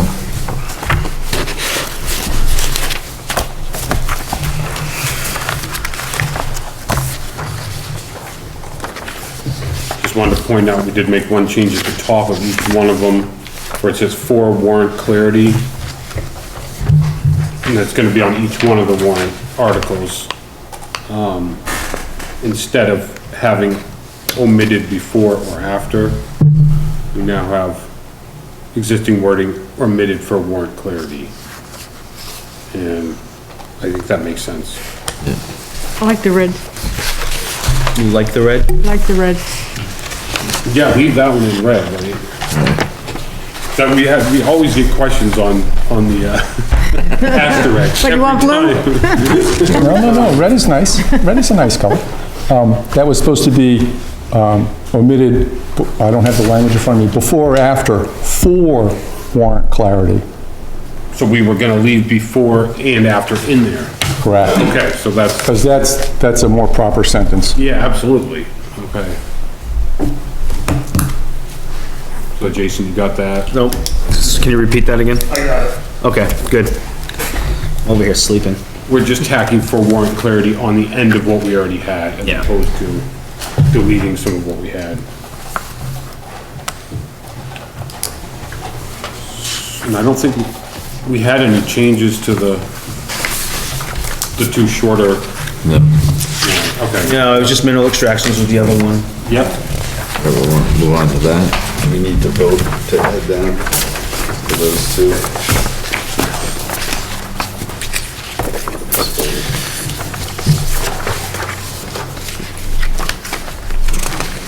Open the verbiage.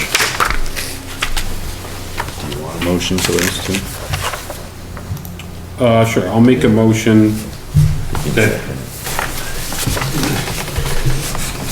we add the, simple change of the verbiage for warrant clarity to the amendments to the zoning ordinance relative to conditional use permits, sheets 1 and 2. Second. All in favor? All opposed? All right.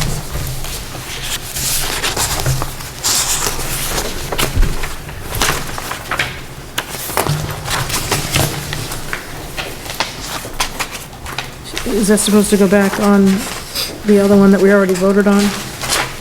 Solar energy systems, do we have to? Yeah, it'll be fine. Do we have to vote on that again? I think it was covered, because I said as indicated on the yellow pamphlet, I think. I think we're covered. So I think, the first one I see in the mineral extraction was, page 3, number 4, including the word on-site. Whereas before it just wasn't there. And it just said they had to be retained, so they, technically, I guess they could have been retaining the loan somewhere else and bringing it back.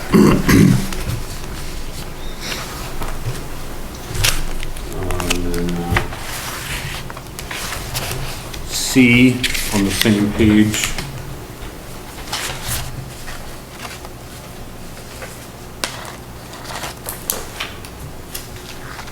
Just describes the slope, how to read the slope, pretty much.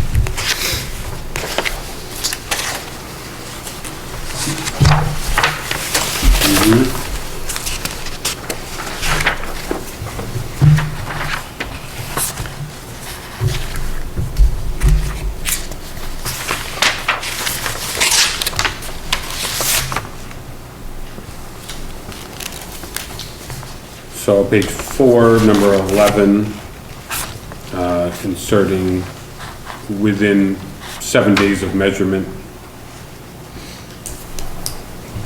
We didn't say how long they had to submit before, otherwise.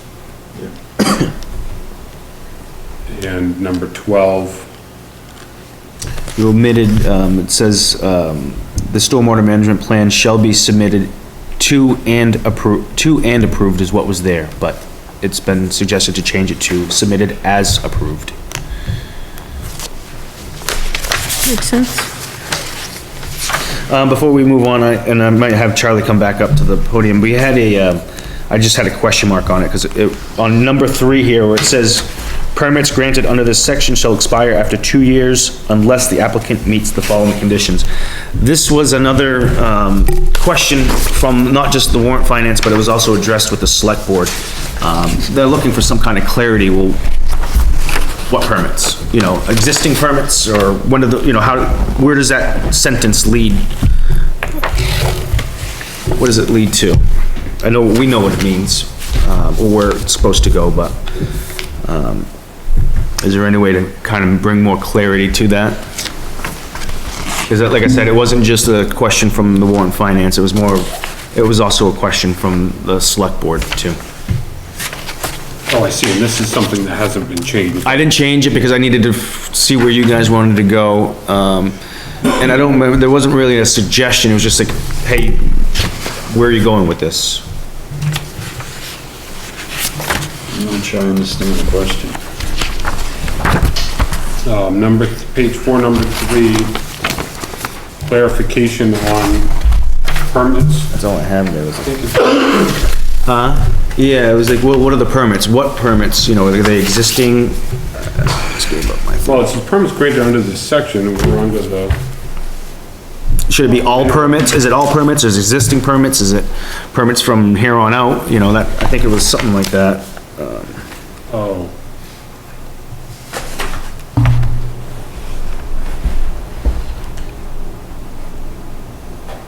Well, Do you have permits that you would grant that would not be No, timed out? no. Without, That has to do, that if has this to do with ordinance, mineral extraction. right, if this ordinance takes place, then it would include all permits.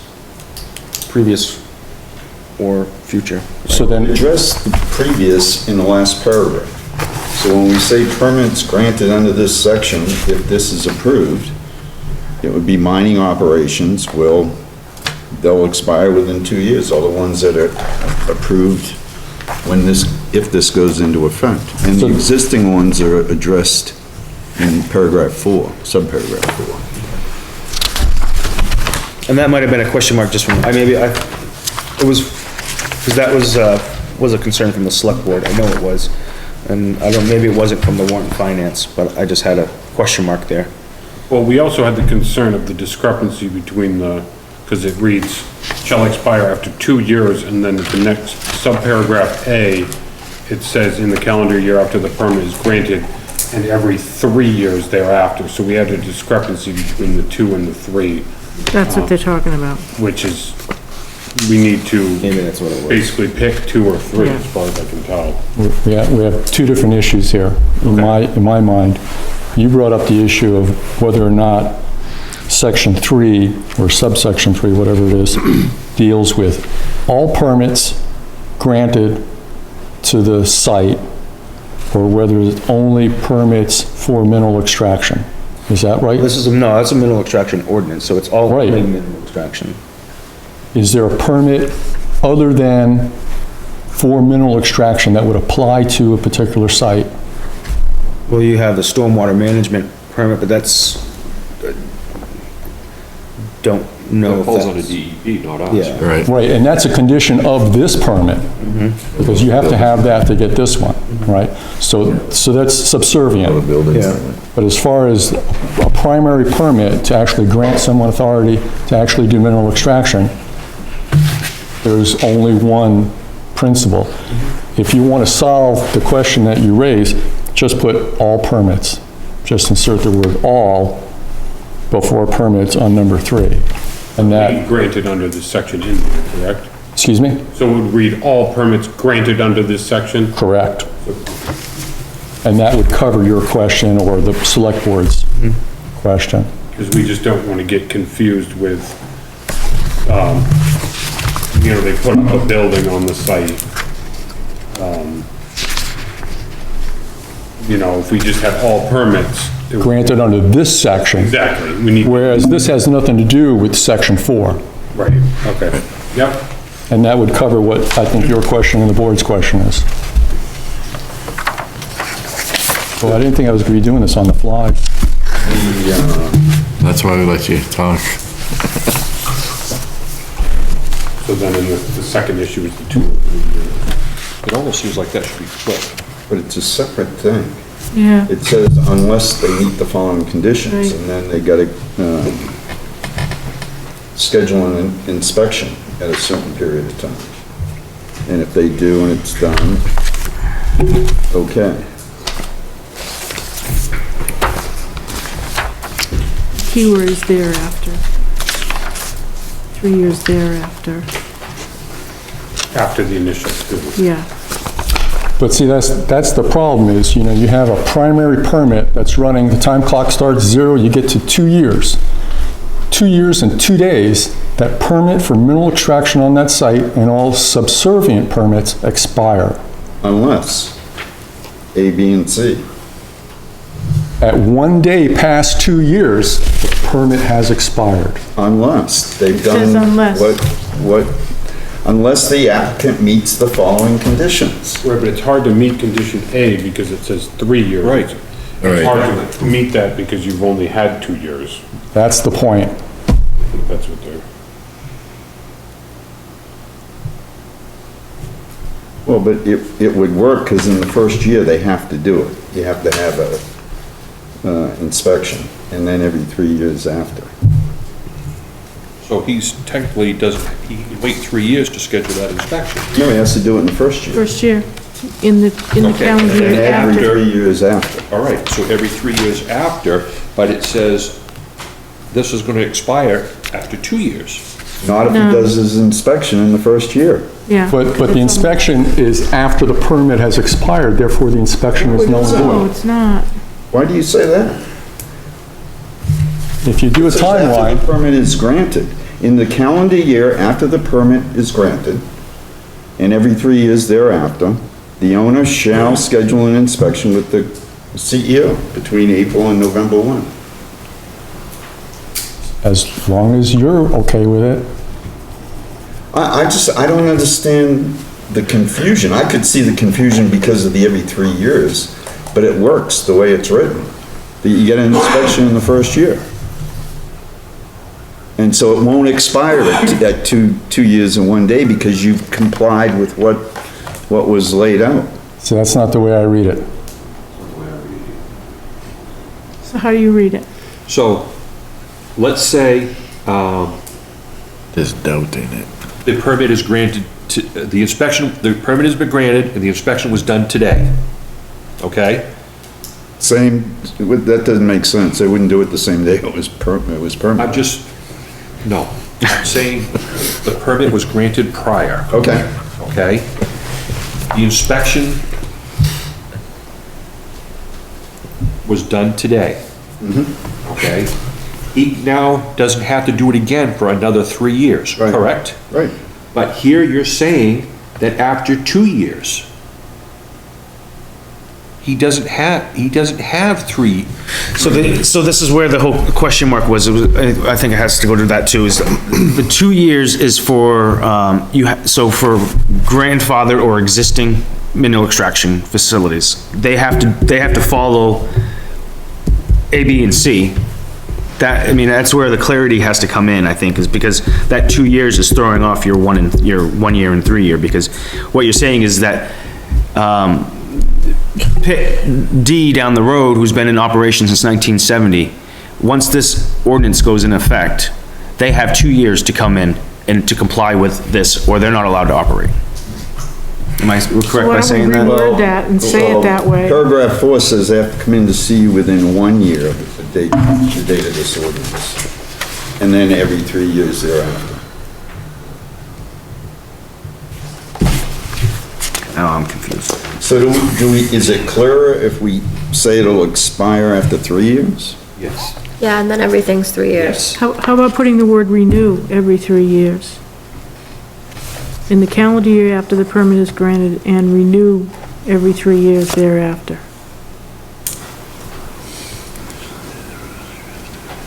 You Inspection, still gotta change that up on the top. yeah. Either change them I all like to the way that 2 you or change just them all said to 3. Yeah. Need to be Because it eliminates this argument completely when you do that. Yeah, I mean, it's, even if it works like that, it's confusing. Yeah. So we should clarify it I get somehow. Right. You know, 'cause I don't want to be doing this at town meeting. The 2 and 3. And the whole thing will go Lose down because the if the 3 and selectmen just put mentioned everything at it, 2. we don't do anything about it, it'll get nixed. And I think we had everything at 2, but then we were trying to make it Nicer. less cumbersome, and so we put in 3, but we could just go back to the 2, and then it would be clearer. All right. Every 2 years thereafter then? Well, I thought we changed it to 3 because we met some resistance on the 2. We did. Yeah. Right. So I'm almost partial to changing 2 to 3. Everything to 3. Changing everything to 3. Yeah, either way would attain the same thing for the town. Right. Right.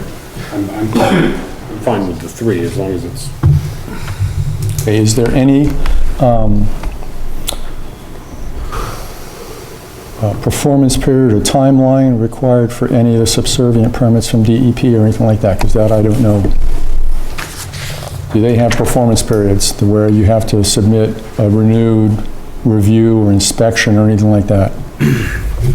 Because you want that to mesh with this, whatever you change. I think some of their permits, like, I think the waste, I think some of them might be yearly and some might be every 5 years. I don't have the correct answer to that. But I do know that they do have to renew some of these permits, because the solid waste one for mulching, I believe is a, I don't know, I can't remember, but it wasn't just, here's your permit and just go with it. I think they have to meet regular, you know. And so my point is that you want to make sure that you mesh those timelines with what you're trying to do here, because otherwise someone could have a permit from the board and yet not have a valid permit because it's timed out from the state. So you have to figure out what sort of language you want to try to protect you and the town.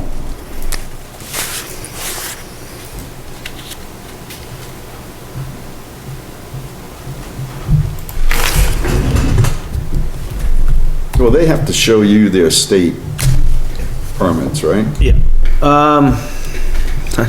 No, not really. Some of them do.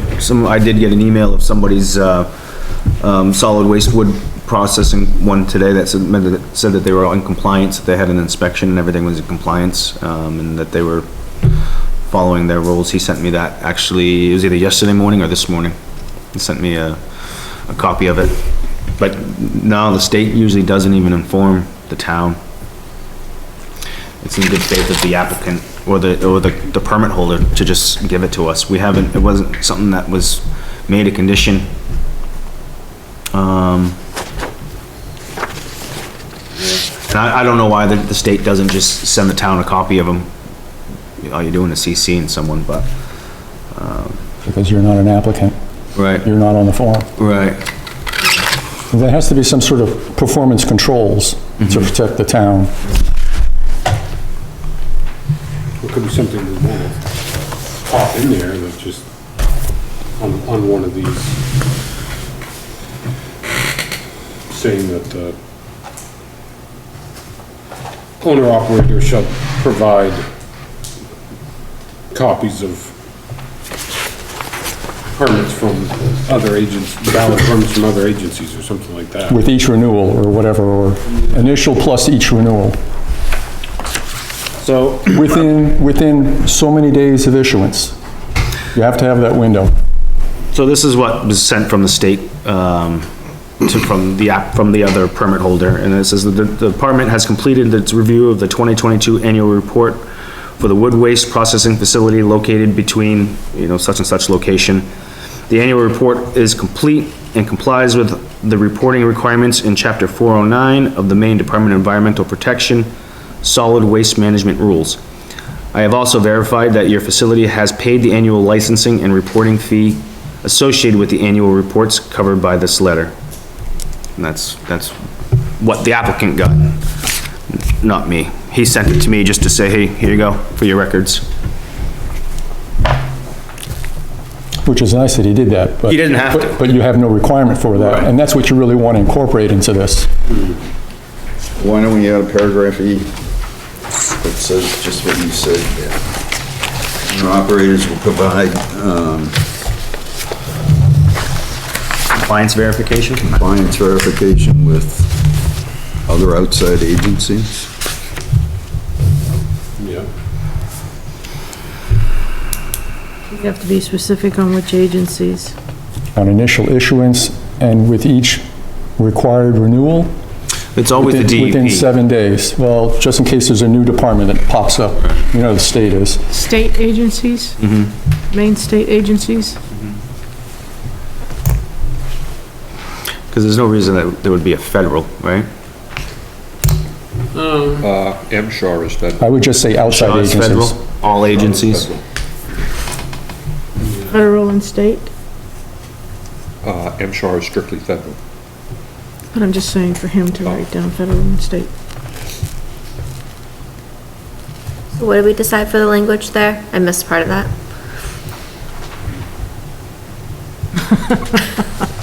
No, You I'm got gonna Dave. do it, sub-letter E. Yep, I got that part. Owner operator will provide.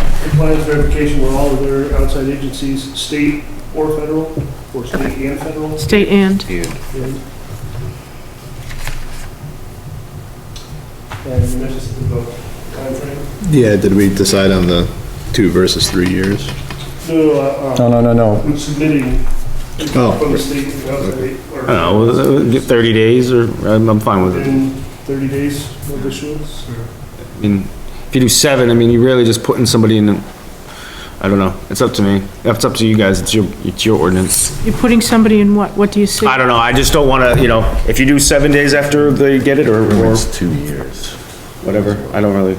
Some of those agencies were pretty slow as far as getting back. By rule. Everybody's I mean, claim they to fame said- right now is they're understaffed, so. Why don't you say 90 days like 90 the days, other I think, one? is, After the inspection, or? yes. After issuance? Yeah. Good. Well, that'll It's plenty of time. verify it. It's gonna run out. Make them give us. There you go. Issuance. Cause they sent me to the wrong one, and I was like, Has somebody written down what we've said here? Davis. good job, Dave. Can you repeat it for us? Did you just, Repeat So I've it? got owner operators will provide compliance verification with all other agencies, state and federal, within 90 days of issuance. and why did we settle on 90? I wouldn't listen. There was another one that said 90. Number C says failure to comply with the remedial actions required by the code enforcement officer's report within 90 days. Oh, okay. All right. We talked about 30 for a second, but as long as we have a number, I think it'll work.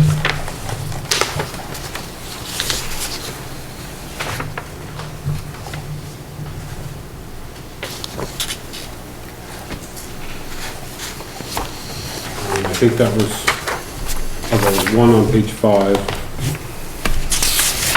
Oh, and we still have the 2 and 3 years, what did we? We Did went we sell all of the 3 years? You wanna just go with 3? I think we should do 3. Three. And start that with all permits and make it 3. Yep. Add E to get the state stuff. Add E, you say? What you just read, that's paragraph. Yeah. Yeah, I would, so you don't have to renumber the others. It's- So we got on page 5, and at the discretion of. Thank you. The planning board, and before it says modified after review by the planning board. Before it just said that we had to review it.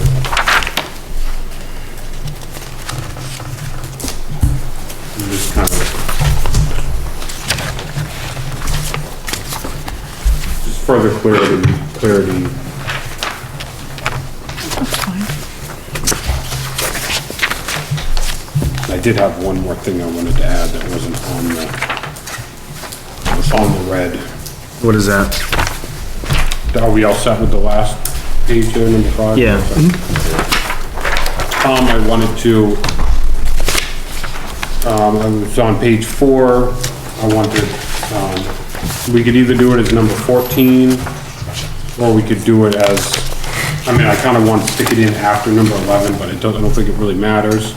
I want to put something in there that, the maximum open unvegetated area, including yards for processing and material, is 25 acres. I want to put something in there that limited the overall, size of these things, not how much they can excavate, but how much they can have open at one time. And revegetate. Yeah. Yeah, that's the whole point of it. So you're not killing everything. Right. One, I feel like keeping these things smaller is gonna reduce wind-blown erosion and a lot of things. Impact. There's gonna be, benefits to the town to keeping these things smaller. Then bigger. Well, for that one. You have written down already, Gavin, on there? I can read it again, I just wanna make sure that the board is, You wanna put it, what'd you say, 14? I think 14 would be fine. that'd be- It's simpler, Yeah. right? Yeah. And I had, the maximum open unvegetated area, including yards for processing and material storage, is 25 acres. I mean, I'd be Open happy- slash unvegetated?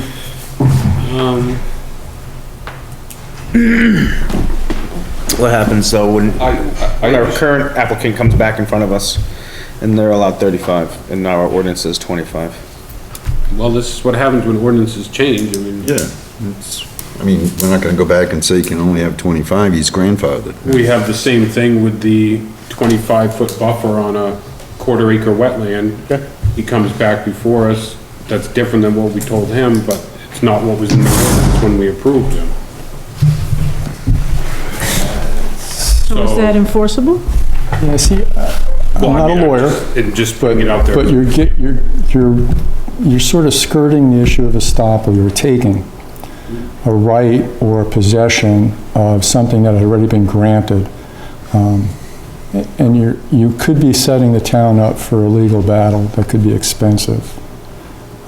So you want to be careful about not grandfathering stuff that had already been granted permission.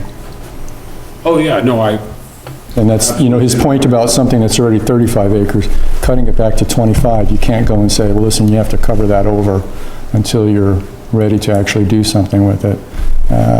You could be getting into an expensive ordeal, long and protracted. I understand about making everybody in compliance, but like it's gonna be a very hard sell or a very hard road to go down to say that you just approved someone for 35 and then this just got approved and 2 months later, and now you're gonna be cut down to 25. That's not gonna go over well with a lot of, well, let's, I mean, you have to think about it. Compare this to, let's say someone has an old camp and it's 25 feet from the edge of the water. Just because the ordinance and the state says, well, it has to be 100 feet. You can't go and make them move that structure. Once again, that would be a taking. If they do any modification to it, it has to be the greatest distance, practical distance from. That's fine, but you can't make them move it, just like you can't make whoever this excavator is, you know, this person who's developing this site for whatever reason, you can't make them go and say, listen, you can't have that other 10 acres open. You can only have 25 because we changed our ordinance on this date. It's a touchy area. well, what are you suggesting, that we don't put that into the? No, you can put it in, but you have to allow grandfathering of prior permits. No, I think we're clear on that. Oh, okay. oh, I thought you were saying that like when they come back in like 3 years, then if we have to enforce the 25 and not let them have the 35. That's what I thought you was kind of hinting towards that, which I was hoping that you're not. That wasn't really my intent. My intent. Well, that's the way it came across. Well, that's what I was thinking, that's the way I thought you were. I think thinking to the future, there's gonna be more. I have no problem with future, Yeah, but yeah, because I think, the one on 109, I think that's 30. Monarch is 30. Right. And I can't. Well, and that's what I'm just saying, I don't think it's in the town's benefit to have too many of these massive holes in the landscape, and that maybe we should think about adding something to limit it as we go forward. I agree, going forward. We're not gonna go back and ding people. No, I just wanted to clear that up, thank you. Yeah, no problem. So do you have something? Did you get it? Well, you didn't finish. If you have it written down already. The maximum open unvegetated acres. Yeah, that's what happened. We were in the middle of a sentence when we started discussing. Yeah, I read it a couple times, but I just wasn't, I don't write that fast. I didn't get feedback from the board to see if they liked that or not. I do. No. I like it. Yeah. Yeah. Okay. Is that also to include any processing areas? Yes, that's what I have. And he said storage and, Well, we can come up with a different number to limit it at. You know, that's just a suggestion, the 25. I think we should pick a number of some sort.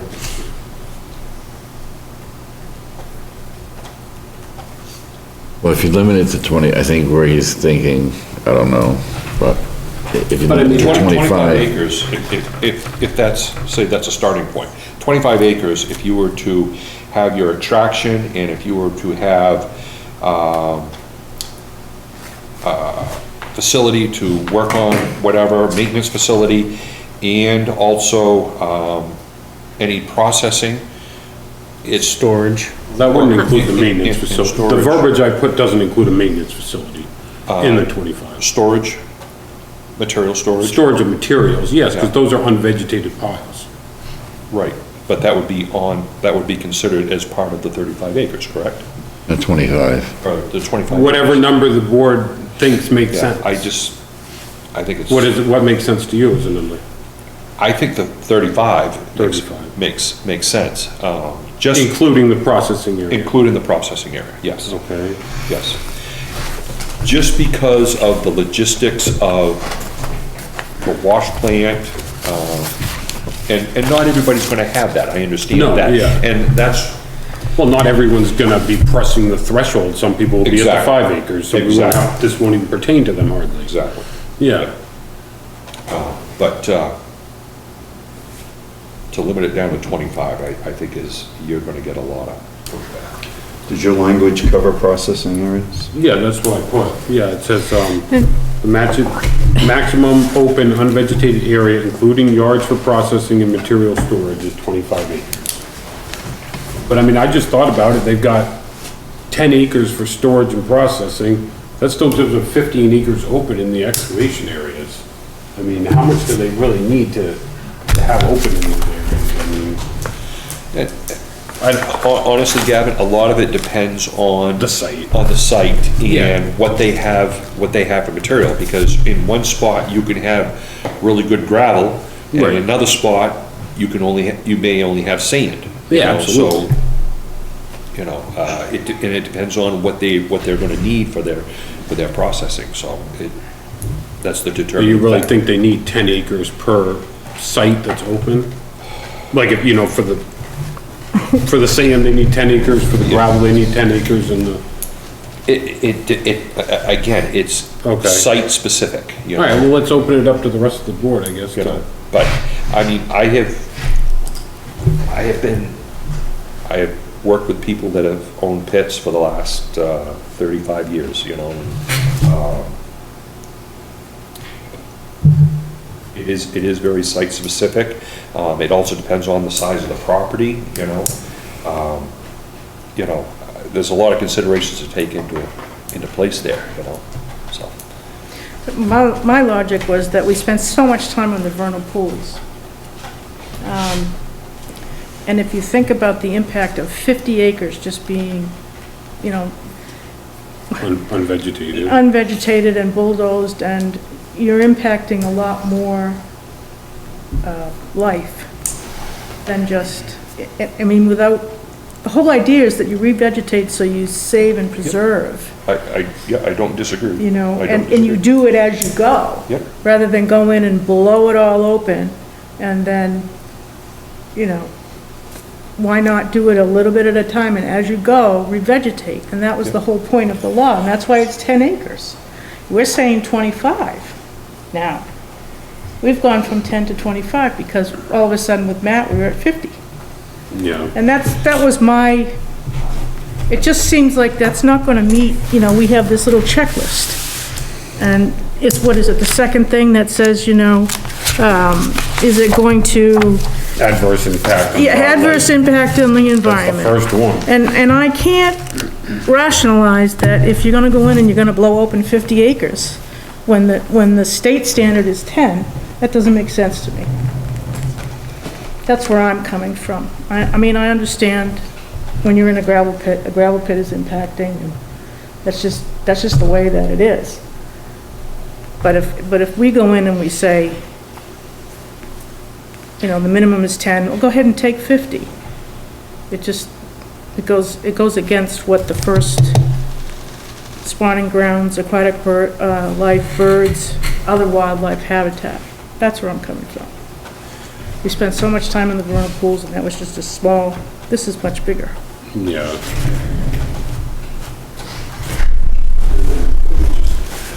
Keep going around the table if anybody has they like a different number, they like 25, they like 35, they like 50, what? I like putting a number in. Yeah.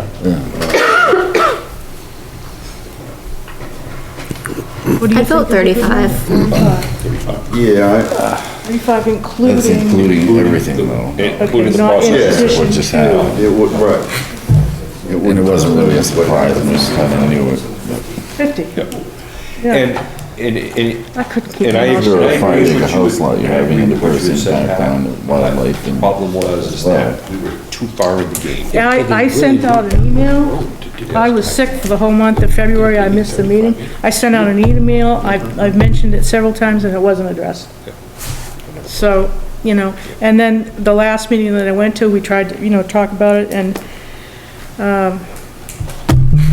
the planner said to me, you know, you'll have your time at the end. So that's why I waited to the end, because we hadn't voted, Yeah. you know? It wasn't a done deal. So you know, it's a learning process for me, it's a learning curve.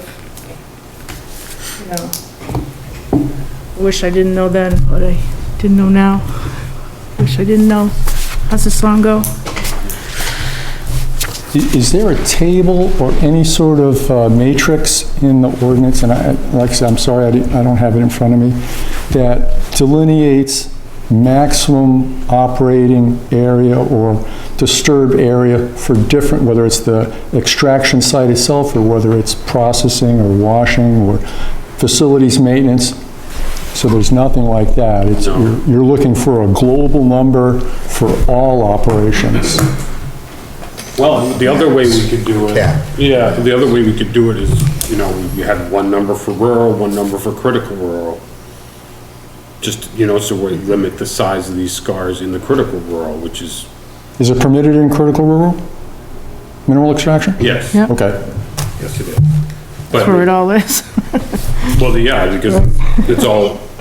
I would imagine Gravel is. it's critical rural because of groundwater activity? Yeah, it's because that's the future. So then maybe that would be the wise thing to do, is have different size allowances for different zones, districts. And that would control your environmental impact. Go with the Go with the state, it's 10, and just keep it simple, let them get their permits.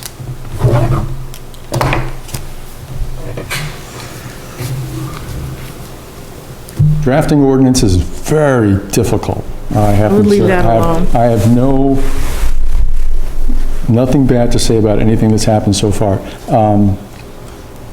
Because you want them to be strict enough and controlled enough so that they're enforceable, but not so strict and controlled to where you stop all activity, you know, so it's a balancing act, how you write it.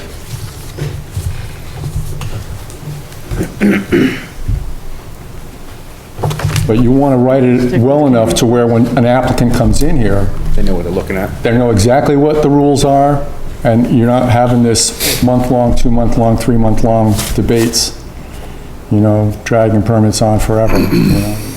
Come in, it's either complete, and if it's complete, Jason sends it on to you, or however you guys operate.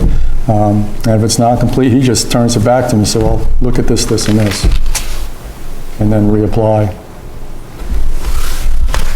What does the board think about that, having a, Table sitting. well, or just, we look at the land use chart.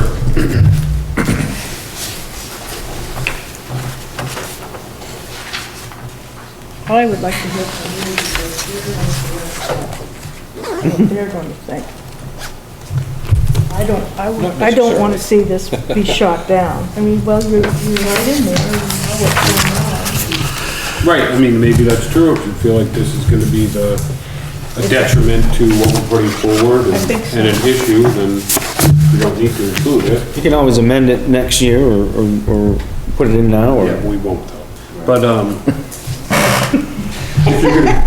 If you're gonna do that, err on the side of making the area smaller than you want, and that way, when you amend it next year or at some other time, and you expand it, no big deal, everyone's happy. yeah, As opposed to saying, you know, 30 acres now, but you don't really want 30 acres because you haven't figured out how you want to balance it. Or if you make it 20 acres, and then if you want to expand it to 30 later, it's good. Yeah, but the problem is getting it passed with 20. If you leave it to the state with 10, and then you keep the conditional use permits with conditions, I'm gonna be up on this now.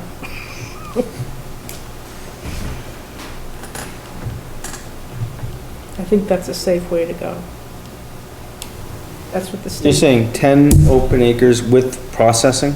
that's what the state, no. No, so Pat's saying don't change what Don't we cha- have, don't- don't add this change in and just, go with our current process. Which includes the state's, Where is it in our, we have no number right now. Okay, because I was gonna say, where in our ordinance does it say 10 acres? That's the state. State standard. That's when State DEC standard, but it starts doesn't- bonding.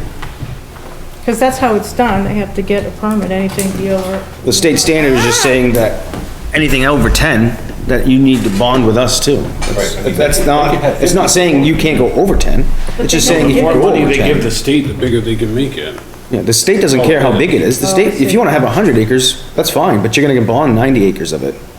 That's what the state thinks about it. They don't, there's no set. Put in their stormwater permit for whatever size, Yeah. they're golden. Yeah, it's not, they don't care the size of the pit. With the violations. Never mind.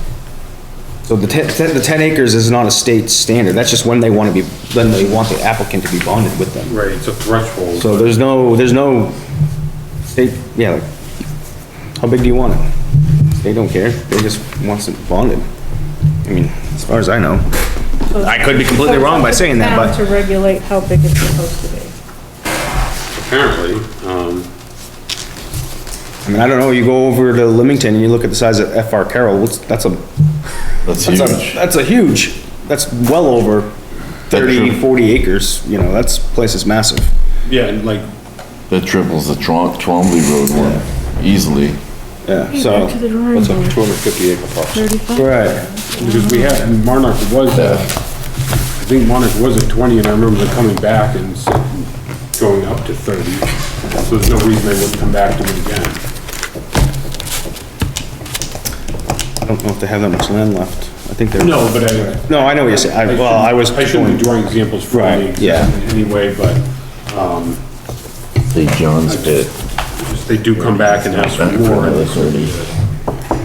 Yeah, Threshold. right. So back to it.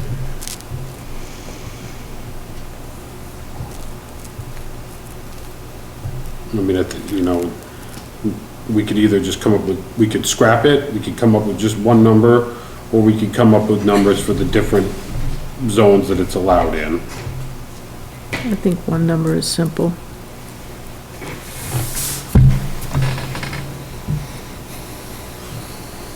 Not complicated. Right. No, I mean, I was fine with that, but I mean, those are kind of that's kind of just where we're at.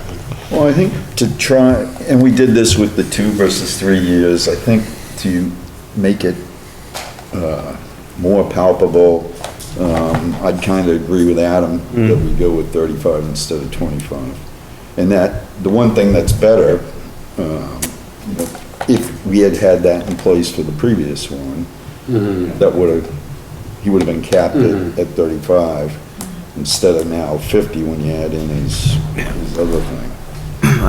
I'm not a vote, but I kinda agree too. I really want this to go through and not have a hiccup in someone saying, well, you know, so, It's just one little thing that we lost the other ones, you know, just one little thing. It's all the time. So what are you saying? Don't go there? I would go with the 35 I would go with what Adam and John are saying. I'm good with It's not that I wanna see these things be 35 acres by any means, No, but it goes with the size of, I mean, you got, but you have to look at the impact of what it's gonna have on the applicant as well. and with the current application in front of us, he's pulling from multiple areas, because he's got different materials. He's got fines in one side and gravel on the other side. Is it a lot? Yeah, it is a lot, but it's the size, he does have a large piece of land, so he's gonna be stretching from way over here to way over there, and then bringing it to the middle. Well, he didn't have to design his site that way either. No, but it was just what he was trying to. Talk about that. But True. All right, well, do we want to add that in then? I'm for it. I'm for adding it in. Yep. Yeah, I would like to. 35. Right.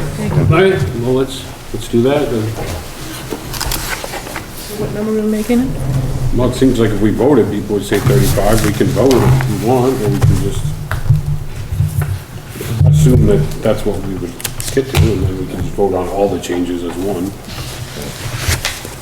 We want to vote on the acreage, or just everybody agrees with 35? Yeah, I'm fine with 35. Everybody's fine with 35. I mean, I'd still vote for the 25 myself, but I'm just one person, so I feel like 35 is what we're gonna do. I mean, that's how it works, you know? All right, well, I'll make a motion then to approve the changes to the mineral extraction industry, to include the new changes that we added to paragraph 3 on page 4. Number 14. And number 14 on page 4, which would address capping open acreage at 35 acres.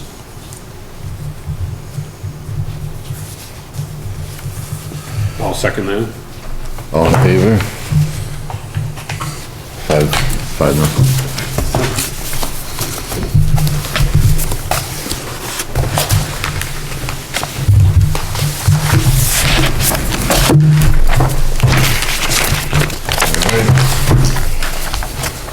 Pending projects, Elias Thomas. I'm gonna contact him and see where he's at. I'm pretty sure he's moved on, but I don't wanna, I guess I really shouldn't put words in his mouth, but I know that he's looking elsewhere. For sale sign. Yeah, that, I'm pretty positive he's moved on, but I haven't taken it off just because you never know. And then Sasha Smith? Yep. She had a list of things. I will reach out to her, see where she's at with her list of things that the board wanted to see before we really saw her again. And see if she's gonna make it to the next meeting. So as of right now, I don't know where she's at. And as of right now, I don't have anything else on the table, as far as I know, so it would be the two applicants that we met with tonight. And, if anything else comes in, I'll let you know, but, so public hearing, Thursday the 13th at 6 PM. Sidewalk at 5. Site walk at 5 prior to the public hearing. Then another site walk on the 20th at 5. And a regular scheduled planning board meeting at 6 is where we're at. Right.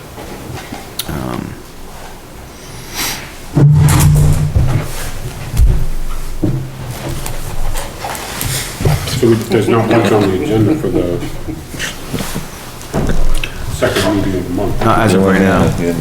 No, not right now, just, the way it could change. it'll be those, the two Give it applicants. best practical location. Best practical location, I gotta get some clarity with those numbers for you guys, and then, figure out what happened in the shuffle of everything, and then reach out to Ms. Smith and see where she's at. So as of right, and we have the solar array. If you could dredge up like when they came into us before for this property for the best possible location.